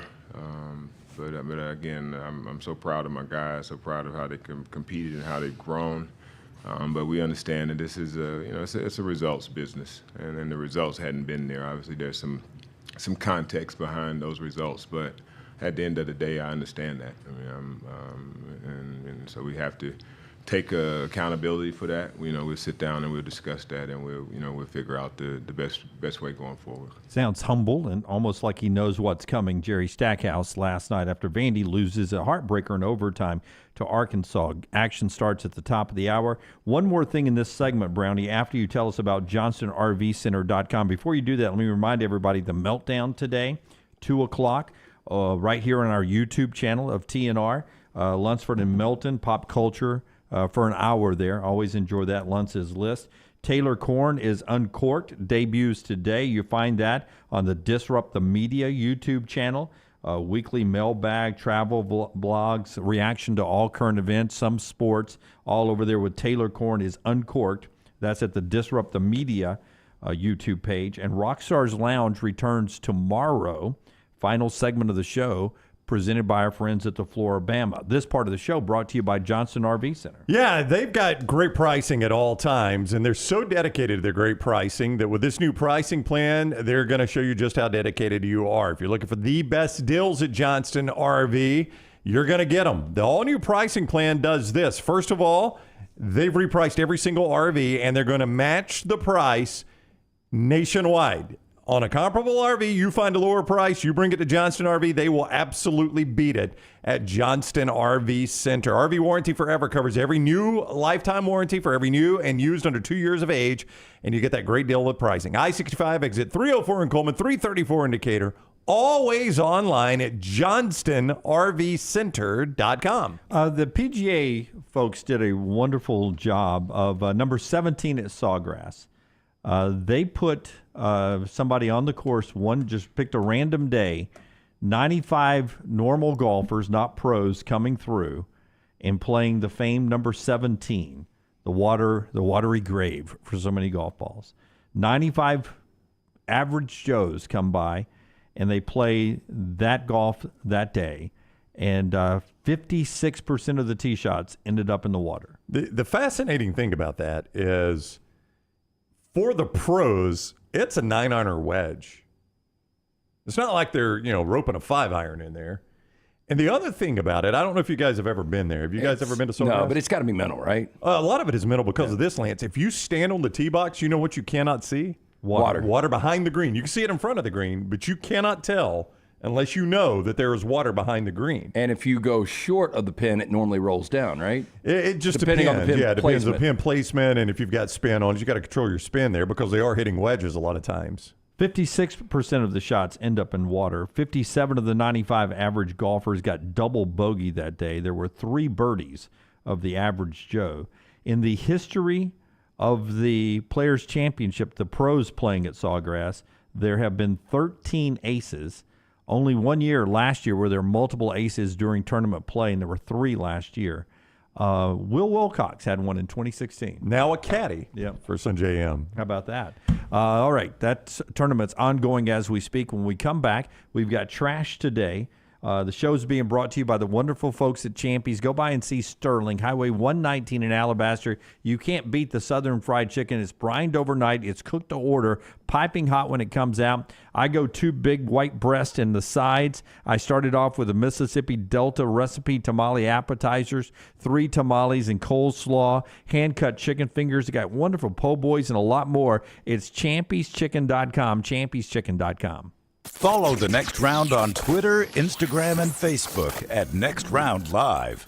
Hey, if you're looking for Birmingham's best pizza, you need to stop in and see our friends at Slice Pizza and Brew. It's as local as you can get, from the ingredients that go into every pizza to the beer on tap. For a great lunch or dinner, go see our friends today, Vestavia or Lakeview at Slice. Hey, let me tell you about our friends at Urology Centers of Alabama. Compassionate and comprehensive urological care with 35 physicians, 17 locations across Alabama. Their patient-centered approach to all of your urological needs. Remember, they've got that new men's health center. It is beautiful, helping men with a wide range of sensitive male issues in a comfortable environment. You can always go online, visit urologycentersalabama.com, schedule an appointment with one of their many urologists today. Fire damage to your home or business is something you never want to consider. Ryan Brown here from The Next Round. But in the horrible event it happens, Dry Tech is here to help. They respond quickly and will reply to you within 20 minutes when you call 205-637-0143. They're working for you, the customer, not the insurance company. They've got 5 crews ready to go 24/7. Don't call the insurance company first. Call Dry Tech. Just remember this website, mydrytech.com. That is mydrytech.com. Hey, Lance Taylor from The Next Round to tell you about my friends at Michelson Laser Vision, located conveniently UAB Highlands. Almost 20 years ago, I went in for the procedure. Only took 12 minutes for both eyes. When I went in, I had 2200 vision. I was legally blind. Now I have 20/15 vision, still 19 years later. Make the call today. Schedule a hassle-free consultation. 969-8100. Dr. Mark Michelson, Dr. Jen Michelson, Michelson Laser Vision. Make sure you tell them The Next Round sent you. 969-8100 or MichelsonLaserVision.com. There are so many things I love about walk-ons. Authentic, mouth-watering Louisiana cuisine, prepared fresh, daily from scratch. A great beer selection and TVs everywhere to watch the big game every day of the week. And of course, they've got 2 great locations on Highway 280 and 119 and at Hoover near the Hoover Met. Walk-ons is also a great place for happy hour, 2 to 6 Monday through Friday with $5 moonshine swirls, $5 house pours, and half-price appetizers. And it's an easy take-home experience for the family as well. Highway 280 and Hoover with walk-ons. Start your day online with our website, nextroundlive.com, for the latest videos, podcasts, and college football stories. It's also a great way to stream the show or shop in the Next Round store. Stay connected by visiting nextroundlive.com.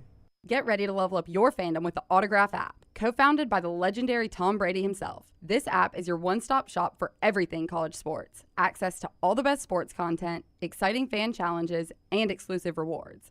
Think crazy discounts on tickets, limited edition merch, and much more. Just look at this. Autograph hooked up 6 lucky fans with tickets to the Arkansas-Alabama game for just $16 a ticket. That's what they call true fan pricing. Ready to join the party? Download the free Autograph app today and use the code TNR for exclusive access.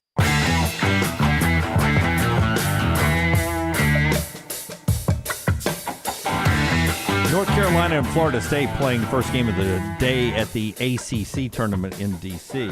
Not that there's any bad blood or anything there, but North Carolina Athletic Director Buddy Cunningham saying yesterday, if Florida State thinks they are such a great value outside of our league, maybe we should be asking for more than $500 million from them. Maybe we should be asking $600 million or $700 million from them. That's Buddy Cunningham yesterday when North Carolina and Florida State playing as we speak. Carolina up 20-18 as Florida State trying to play their way into the NCAA tournament. We will update you on some NFL stuff in the final segment of the show today. But one college football note before we get to trash after I tell you about the fine folks with the Autograph app. You ask, okay, Jim, what is this app? Well, you can download it for free in your app store. It's one of the founders is Tom Brady. Basically, and I did this the other day with the promo code TNR, you download it, you pick your favorite team, let's say you throw Alabama in there, and it just curates a bunch of Alabama podcasts, articles, all in one place for you to get up to date on everything Alabama or Auburn or Tennessee or Georgia. You just pick your favorite team, and the Autograph app gets you in with wonderful content right there. They also have crazy discounts on tickets. They've got limited edition merchandise for you there and a lot more. It is called Autograph, and it is free. All you have to do is put in your email address and the promo code TNR. Promo code TNR. Get great ticket deals at time. Join the party right now. Download the free Autograph app today. Use the promo code TNR for exclusive access. And P.S. it says, even more awesomeness coming for the NCAA tournament. So stay tuned for that with the Autograph app there. It looks like we're very close. In fact, the presidents and chancellors told their commissioners to agree to the college football playoff split of financials. So if everything goes as planned, the Big Ten and the SEC in the new playoff plan that starts in 2026, the Big Ten and the SEC will get a bigger share of money than the Big 12 and the ACC will. Anywhere from 25 to 30% will go to the Big Ten and the SEC. 15 to 20% will go to the Big 12 and the ACC. 1% to Notre Dame, and 6 to 10% will be divided among the group of 5.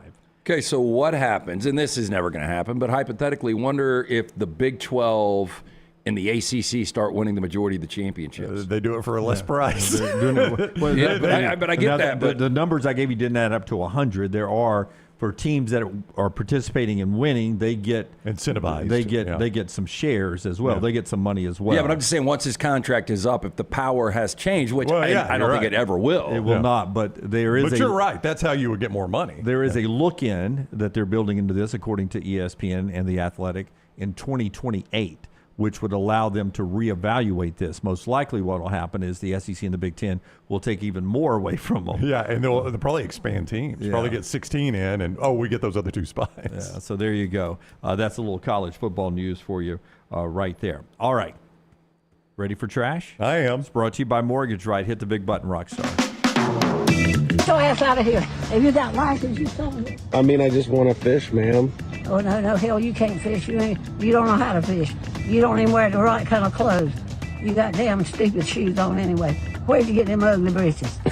You asshole. LT's Trash is presented by Mortgage Right. Mortgages done the right way. I think of Wimp every time he plays it. I can only think of Wimp when he plays that. I think of my grandmother. My grandmother would have wore that ass out. That's exactly the way she sounded. The one that spit? Yep. And she was great. Where'd you get those ugly ass pants? Did the new year add to your financial uncertainty? Let the experts at Mortgage Right help get your financial house in order. Their team of experts can make sure you're prepared for anything 2024 may bring, including freeing up the cash for the things you need to get done. Take control today. Visit Mortgage Right, their location on Highway 280. You can apply at mortgageright.com/TNR. Call 205-815-9200. NMLS 2239, Equal Housing Lender. We start first. I have always wondered this. When you see a gluten-free item on a menu or a vegan item, I pass. Is it legitimate, though? I don't know, but I pass immediately. So I was at a brewery this past Sunday. Believe it or not, a vegan was in our party.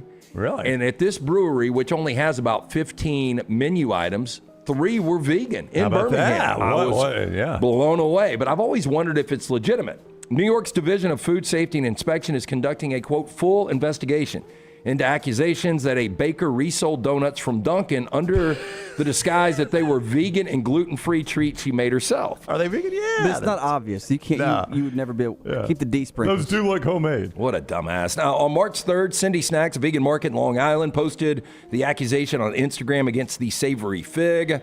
Long-term battle here, I guess. A Long Island vegan bakery owned by Michelle Siriani. Quote, on February 23rd, the owner of Savory Big dropped off the baked goods we ordered from her, including her donuts. In the middle of the boxes was the donut pictured in the first slide that you see there. Now, the first image of the slide shows this donut with the pink frosting dotted with the magenta and orange D-spotted sprinkles. They said that they became concerned. Those are D's? Like Dunkin'? For Dunkin'? Yeah, I see the D's. Yeah, I do too. Okay. And that's their colors. That's their colors. Yeah, the colors too. I mean, my God. Now, they said they ordered the sprinkles Siriani claimed she used and found that they were neither labeled vegan nor matched those on the donut, so they ordered an at-home gluten test. Yeah, I got those. They said the test came back as, quote, a high positive for gluten. I mean, there are people, though, that's a health issue. I mean, this is just despicable to sell something as gluten-free. There are people that can't eat that, right? Yeah. It screws up their health. Yeah, like, well, if you got celiac disease, is that what you got? Celiac, but also selling it as I just baked this. Oh, I know. This is a baked good that I did. Yeah. But then there's, I always wonder, for people that can't have sugar when they're ordering a diet soda or unsweet tea. Because sometimes I think they're a little nonchalant at drive-thrus on whether it's really Diet Coke or not. Oh, no, but you can tell. Is this diet? No, they press that little button in the cup holder.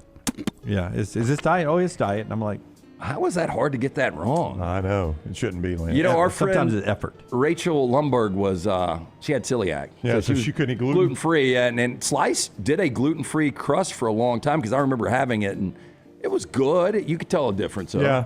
Vegan is only fish, like vegetables and fish, right? Vegan is you don't do dairy products. No dairy products, no products, meat. okay. I mean, it is so specific. And no fish, right? Yeah, well, that's it's only vegetables. Well, the parade, place we were at this past weekend, they had a flatbread pizza that was Italian sausage that was vegan. I would like to file an objection. Yeah, I don't think would that's too. vegan. Yeah, it would be plant-based sausage is what that is. Okay, Harrison Ford revealed that he heard the iconic Indiana Jones theme playing when he was undergoing a recent colonoscopy. Huh. Seems a little invasive, doesn't it? Back in the cave. Now, the 81-year-old actor recently did an interview with Variety to discuss the music of John Williams, the legendary composer behind the film series' signature theme song, The Raiders March. Quote, as I often remind John, his music follows me everywhere I go. Literally, when I had my last colonoscopy, they were playing it on the operating room speakers. The Raiders March was featured on the soundtracks, all 5 indie films. A first-time Academy Award winner, Williams, 92, became the oldest Oscar nominee in the history this year when he received his 54th nod for scoring Indiana Jones in the Dial of Destiny. It is, I would have to say, among the most iconic movie themes. I mean, Jaws has to be up there, Star Wars. John Williams. John Williams. I mean, they're all John Williams. Yeah. Superman. Right. Superman.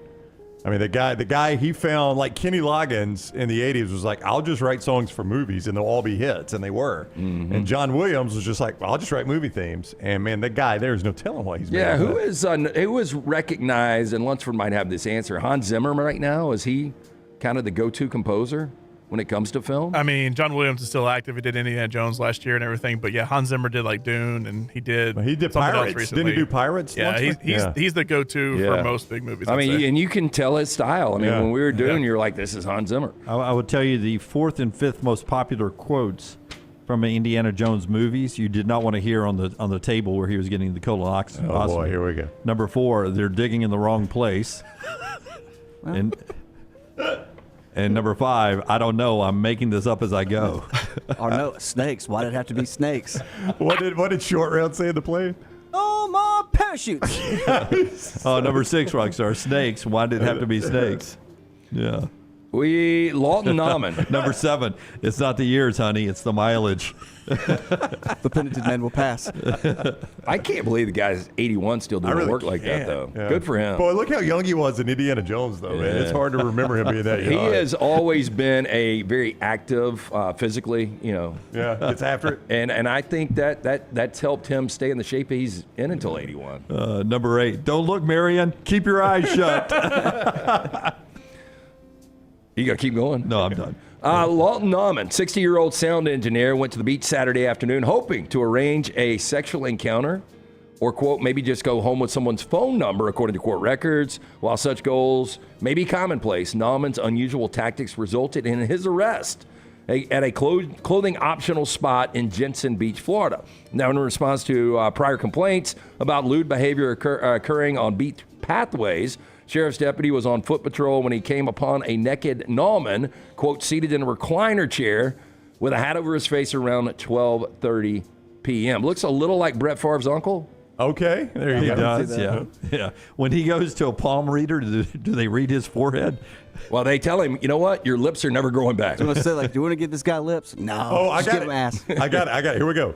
Rush Probst and Brett Favre had a baby. Yep, I can see that. There you go. Is there a chance he had a T-shirt on before he took it off that said "Sun's out, balls out"? Now, the arrest report offers an explicit account of the genital presentation observed by the cop. The old genital presentation. You can click on the document with its description of multiple rings, a metal chain, and a note passerby that said, quote, please feel free to investigate gently. Now, while the police allows nudity, police reported the pathways are accidentally frequented by parents with children as well as other beachgoers, and his behavior was, quote, unacceptable at a public beach. I don't want to see a naked man on the beach. But he had a sign that says, investigate gently. Yeah. And he was asleep, so. He looked like, didn't put his sunblock on. Daniel in the chat room calls him Dollar General Joe Biden. He does look like a discount Joe Biden, doesn't he? He's got a little George Bush in him, too, Junior. Yeah, Joe Biden and George Bush had a baby.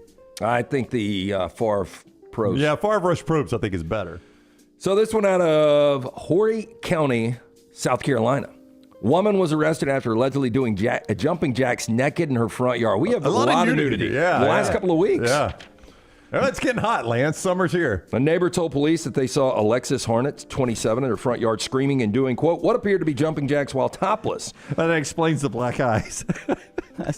What's she doing? Well, that appears she's doing jumping jacks. The neighbor... I'm going to go mow the lawn. I'll say it again without giggling. Well, that explains the black eyes. No, I got it. No, we heard it. The giggle's not the issue. She's got jaundice a little bit, doesn't she? Yeah, she is a little yellow. She's with Dunaway. Now, the neighbor then showed a video of the incident to police. According to the report, police report states that there is no fence at the home or anything that would prevent people from seeing into Hornet's yard. Hornet was arrested Sunday and charged with 1 count of obscene exposure during her bond hearing on Sunday. The judge said that if Hornet posted bond, she must be on home detention. She is not allowed to have contact with the victim, who is a man with 2 small children. Oh. I didn't know what the man had. Finally, children. Okay. This happened to me not the other day. It was the very beginning of dry February. I was at the grocery store near you that you go to on the back roads. Okay. Yep. And good spot. I saw somebody park in a handicap spot, and they got out and ran in the store. And I wasn't feeling like confrontation. Did they have a hang tag? Or probably so, but it's probably for someone else. No, in the I know family. that. Yeah. But so they were just taking advantage of it. They had the hang tag. That store has a lot of parking close to the door there. I don't think it was necessary. To me, I mean, you've got the tag. I understand, but if you're not the one that has the tag, if that individual's not in the car and you're not driving them around and they need to get out of the car, I agree completely with you. No, I remember way back when, before we were doing a show. Bethany, my ex-wife, stepped in a hole in the front yard. It was her dad's 50th birthday party. She broke her foot, and she had to get screws inserted, and so she couldn't drive. It was her right foot, so she couldn't drive. But she had a handicap because she was on crutches, and it did come in handy when we would go park places. Try not to take advantage of it, but if it's crowded. But if she needed it, she needed it. But how about this one? A self-proclaimed rich man, in quotes, explained why he chose to park his car in a disabled bay at a supermarket. This is Luke Dismaris. Does he live north of Richmond? This is in England. He was filmed in his $140,000 G-Wagon. And when the person behind the camera appeared to challenge him, the creator argued that he parked in a disabled spot because of his speed. Quote, time is money. And within the 2 minutes I'm in the shop, 100 disabled people are not going to show up. Oh, my gosh. Now, the clip divided TikTok users, with some saying, this is where we're going in society. They completely agree while others criticize it. How can 50% agree with this dude? Yeah. I mean, be thankful you can, without pain, walk in out of your G-Wagon and get your ass up and walk. I like parking away from the door anyway. It gives me a little exercise to get a little weight off of me. Don't get the door dings. Plus, I don't like squeezing into a parking space. I don't like backing up. Well, we need to tell Dick Stick if he's got this much money, he can pay somebody to go get his groceries. That is true. Right? Yeah. Right. Get it delivered. That's a good point. Brah. Time is money, man. You don't have to leave. Brah. By the way, that's English Lincoln Riley. Yep. Sure is. It's got the hairstyle, yeah. He's got the eyes. All right, so rank these in the... But he plays better defense. Rank these in the worst to take. The handicap spot, the spot reserved for the Purple Heart winner. You've seen those, right? Oh, yeah. Oof, that one. And the pregnant mom spot. I would go Purple Heart, then handicap, then pregnant mom. Yeah, I think Lance probably has the right order there. None of them are great. No, I wouldn't take any of them, but the Purple Heart guy's not going to care. No, he's tough enough to walk. Yeah, he's like, that's how he won that Purple Heart. And I don't need a special spot. The pregnant woman, if you did like third trimester, because there's a lot of pregnant women that want to still get exercise. No, they do, but so they don't have to park there. I would assume it's safe for the ones that are close to delivering and they got to get in and out. Are you pregnant? We're trying. Okay, that's cool. Don't park there. Technicality. Yeah. All right, that is Trash Today, brought to you by our friends at Mortgage Right. Speaking of Purple Hearts, are you a veteran looking for a VA loan? Mortgage Right has been advocating for veterans since their company began. As a veteran-owned, operated company committed to your well-being, they can help you find the best terms available, guide you through every step of the process. As a veteran-owned, operated company, they understand the difference between working with someone who gets it and someone who doesn't. They've made it their mission to simplify the VA loan process. Visit their locations, Highway 280 in Birmingham, Parkway Drive in Leeds. You can apply, mortgageright.com. LandonDickerson.com/TNR. Call 205-815-9200. NMLS 2239, Equal Housing Lender. One of the things I've always loved about being an Alabama fan growing up is that, Alabama, you just win. You don't clap back at people or anything like that. Big softball win last night. Watched Coach Murphy's team go to Tallahassee, get their first win ever in Tallahassee program history. 4-1 winner there over nationally ranked Florida State. You don't at Alabama. You don't. Do you, Forrest? You don't clap back on social media at Alabama. You don't. I mean, you're used to winning. You do last night. Yeah. Alabama softball last night. Check this out. There's the score and the tweet. Can't blame the committee tonight. Wow. I like creativity. I don't know why it's needed in softball. I mean, right between the eyes. I think it took some people a little bit of time to maybe process this that are following Alabama softball on Twitter. Softball clapping back for football there. Can't blame the committee tonight. 4-1 Alabama with a couple of home runs. Florida took 2 of 3 from Alabama in Tuscaloosa. Alabama now goes this weekend to play 3 at Georgia, who just happens to be number 5 in the country. A tough little stretch of schedule there as softball is off and rolling, one of my favorite sports. When we come back, we end with the NFL, National Football League. Ongoing basketball everywhere. We've got coverage starting in Nashville tonight on all of our platforms. This is TNR, the next round. Follow LT on Twitter at @TheLanceTaylor. This hour of The Next Round is presented by the Birmingham Racecourse Casino, now featuring 7 days of giveaways with your chance to win a share of up to $125,000. The more you visit the Birmingham Racecourse Casino, the more chances you have to win.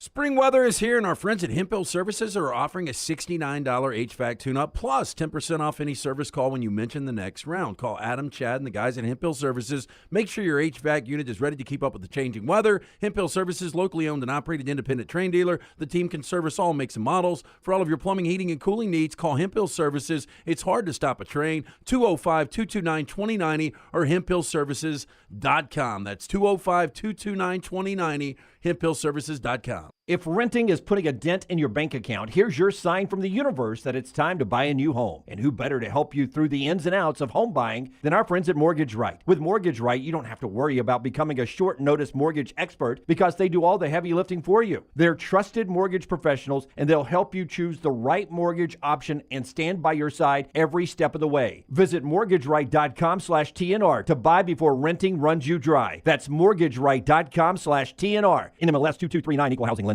Storm season is here. Make sure you have a plan of action in place right now. Greg from Pell City and Storm Restoration Roofing should be your first call when storms hit. Insurance companies love working with Storm Restoration Roofing because of Greg Nelson's name and reputation in the industry. When storms hit, call Greg Nelson. He's local, 205-542-3531. He's the home of the free no-cost roof inspection. Greg from Pell City on Facebook, 205-542-3531. It's Storm Restoration Roofing. Stop by the New York Butcher Shop and pick up the finest in certified Angus prime beef steaks and burgers, premium pork chops, ribs, and all-natural chicken cut to order just for you. Their chef-prepared entrees and side dishes are the perfect dinner-to-go choice for your family and are ready to heat at home. With a great selection of fine wines and desserts, the New York Butcher Shop is your one-stop dinner shop. 2 locations to serve you, Cahaba Heights and on Highway 119 in Greystone. The New York Butcher Shop, rare quality, well-done service. Hey, Lance Taylor from the next round to tell you about my friends at Michelson Laser Vision, located conveniently UAB Highlands. Almost 20 years ago, I went in for the procedure. Only took 12 minutes for both eyes. When I went in, I had 2200 vision. I was legally blind. Now I have 20/15 vision, still 19 years later. Make the call today. Schedule a hassle-free consultation. 969-8100. Dr. Mark Michelson, Dr. Jen Michelson, Michelson Laser Vision. Make sure you tell them the next round sent you. 969-8100 or MichelsonLaserVision.com. Take TNR on the go with a podcast built for your satisfaction. Miss Hour 1? Find it in podcast form. Miss Hour 2? Stream it now. Miss Hour 3? Download it for later. Miss Hour 4? Well, just know it's never coming back. Listen to TNR wherever you find podcasts.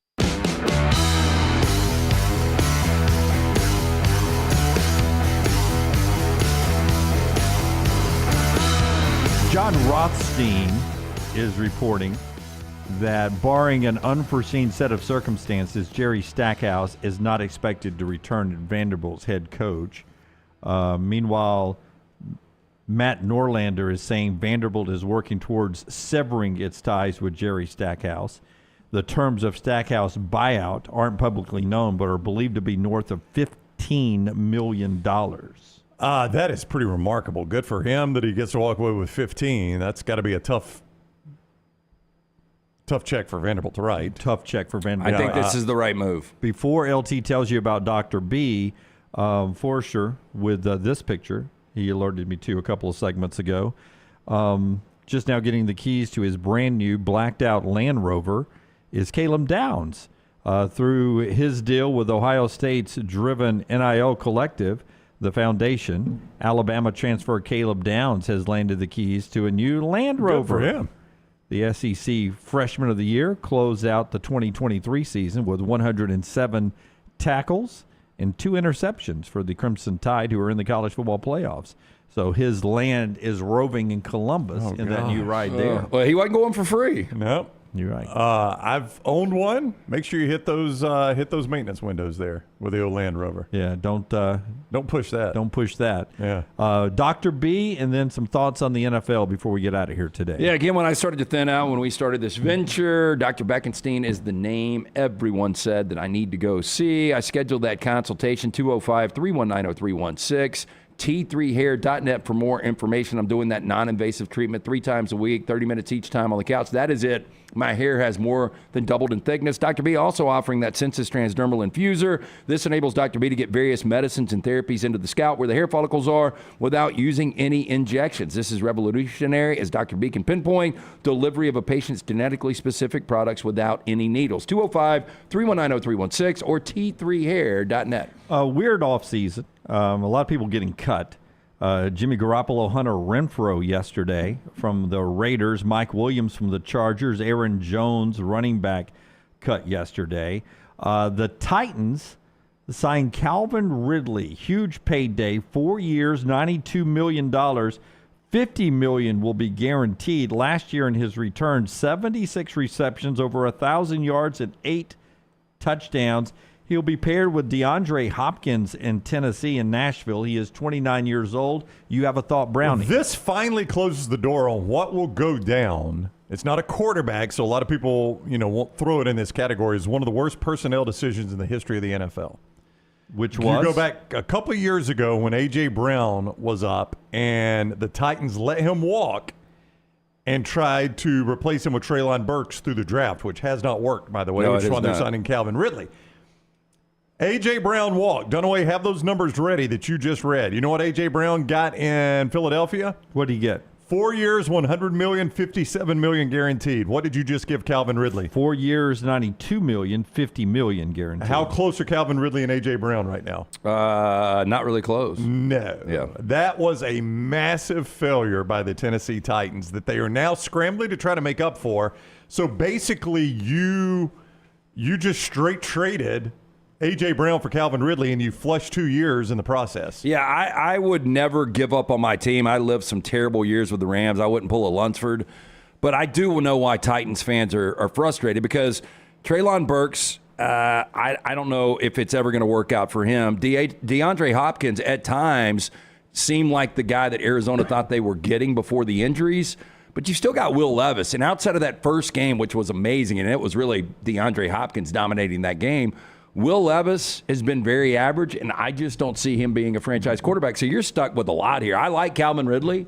That's a lot of money, though. But to let A.J. Brown walk, to trade him, to let him walk, to do anything because he wanted that kind of money, and then to just turn around 2 years later and sign Calvin Ridley for basically that same money. That makes sense. That's insanity. Kirk Cousins arrived in Atlanta yesterday, took his physical, cut 16, rock star.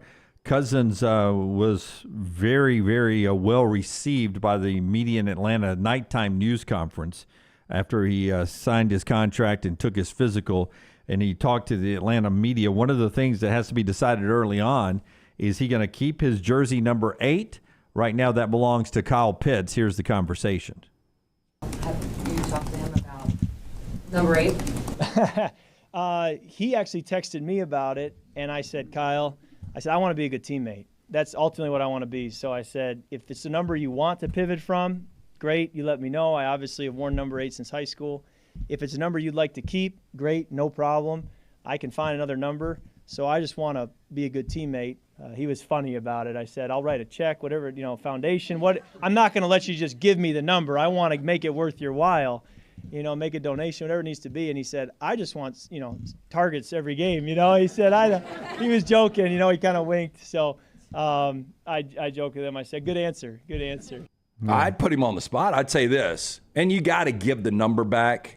If you're Kyle Pitts, I think it's the right thing to do. But it obviously doesn't mean a lot to Kyle, or Right. he wouldn't be giving it up. If it meant something to him, Then a different I like story. Kirk Cousins' attitude. Yeah, my I'll- dad wore number 8. I've worn 8 my entire life, that Right. kind of thing. But here's what I would say.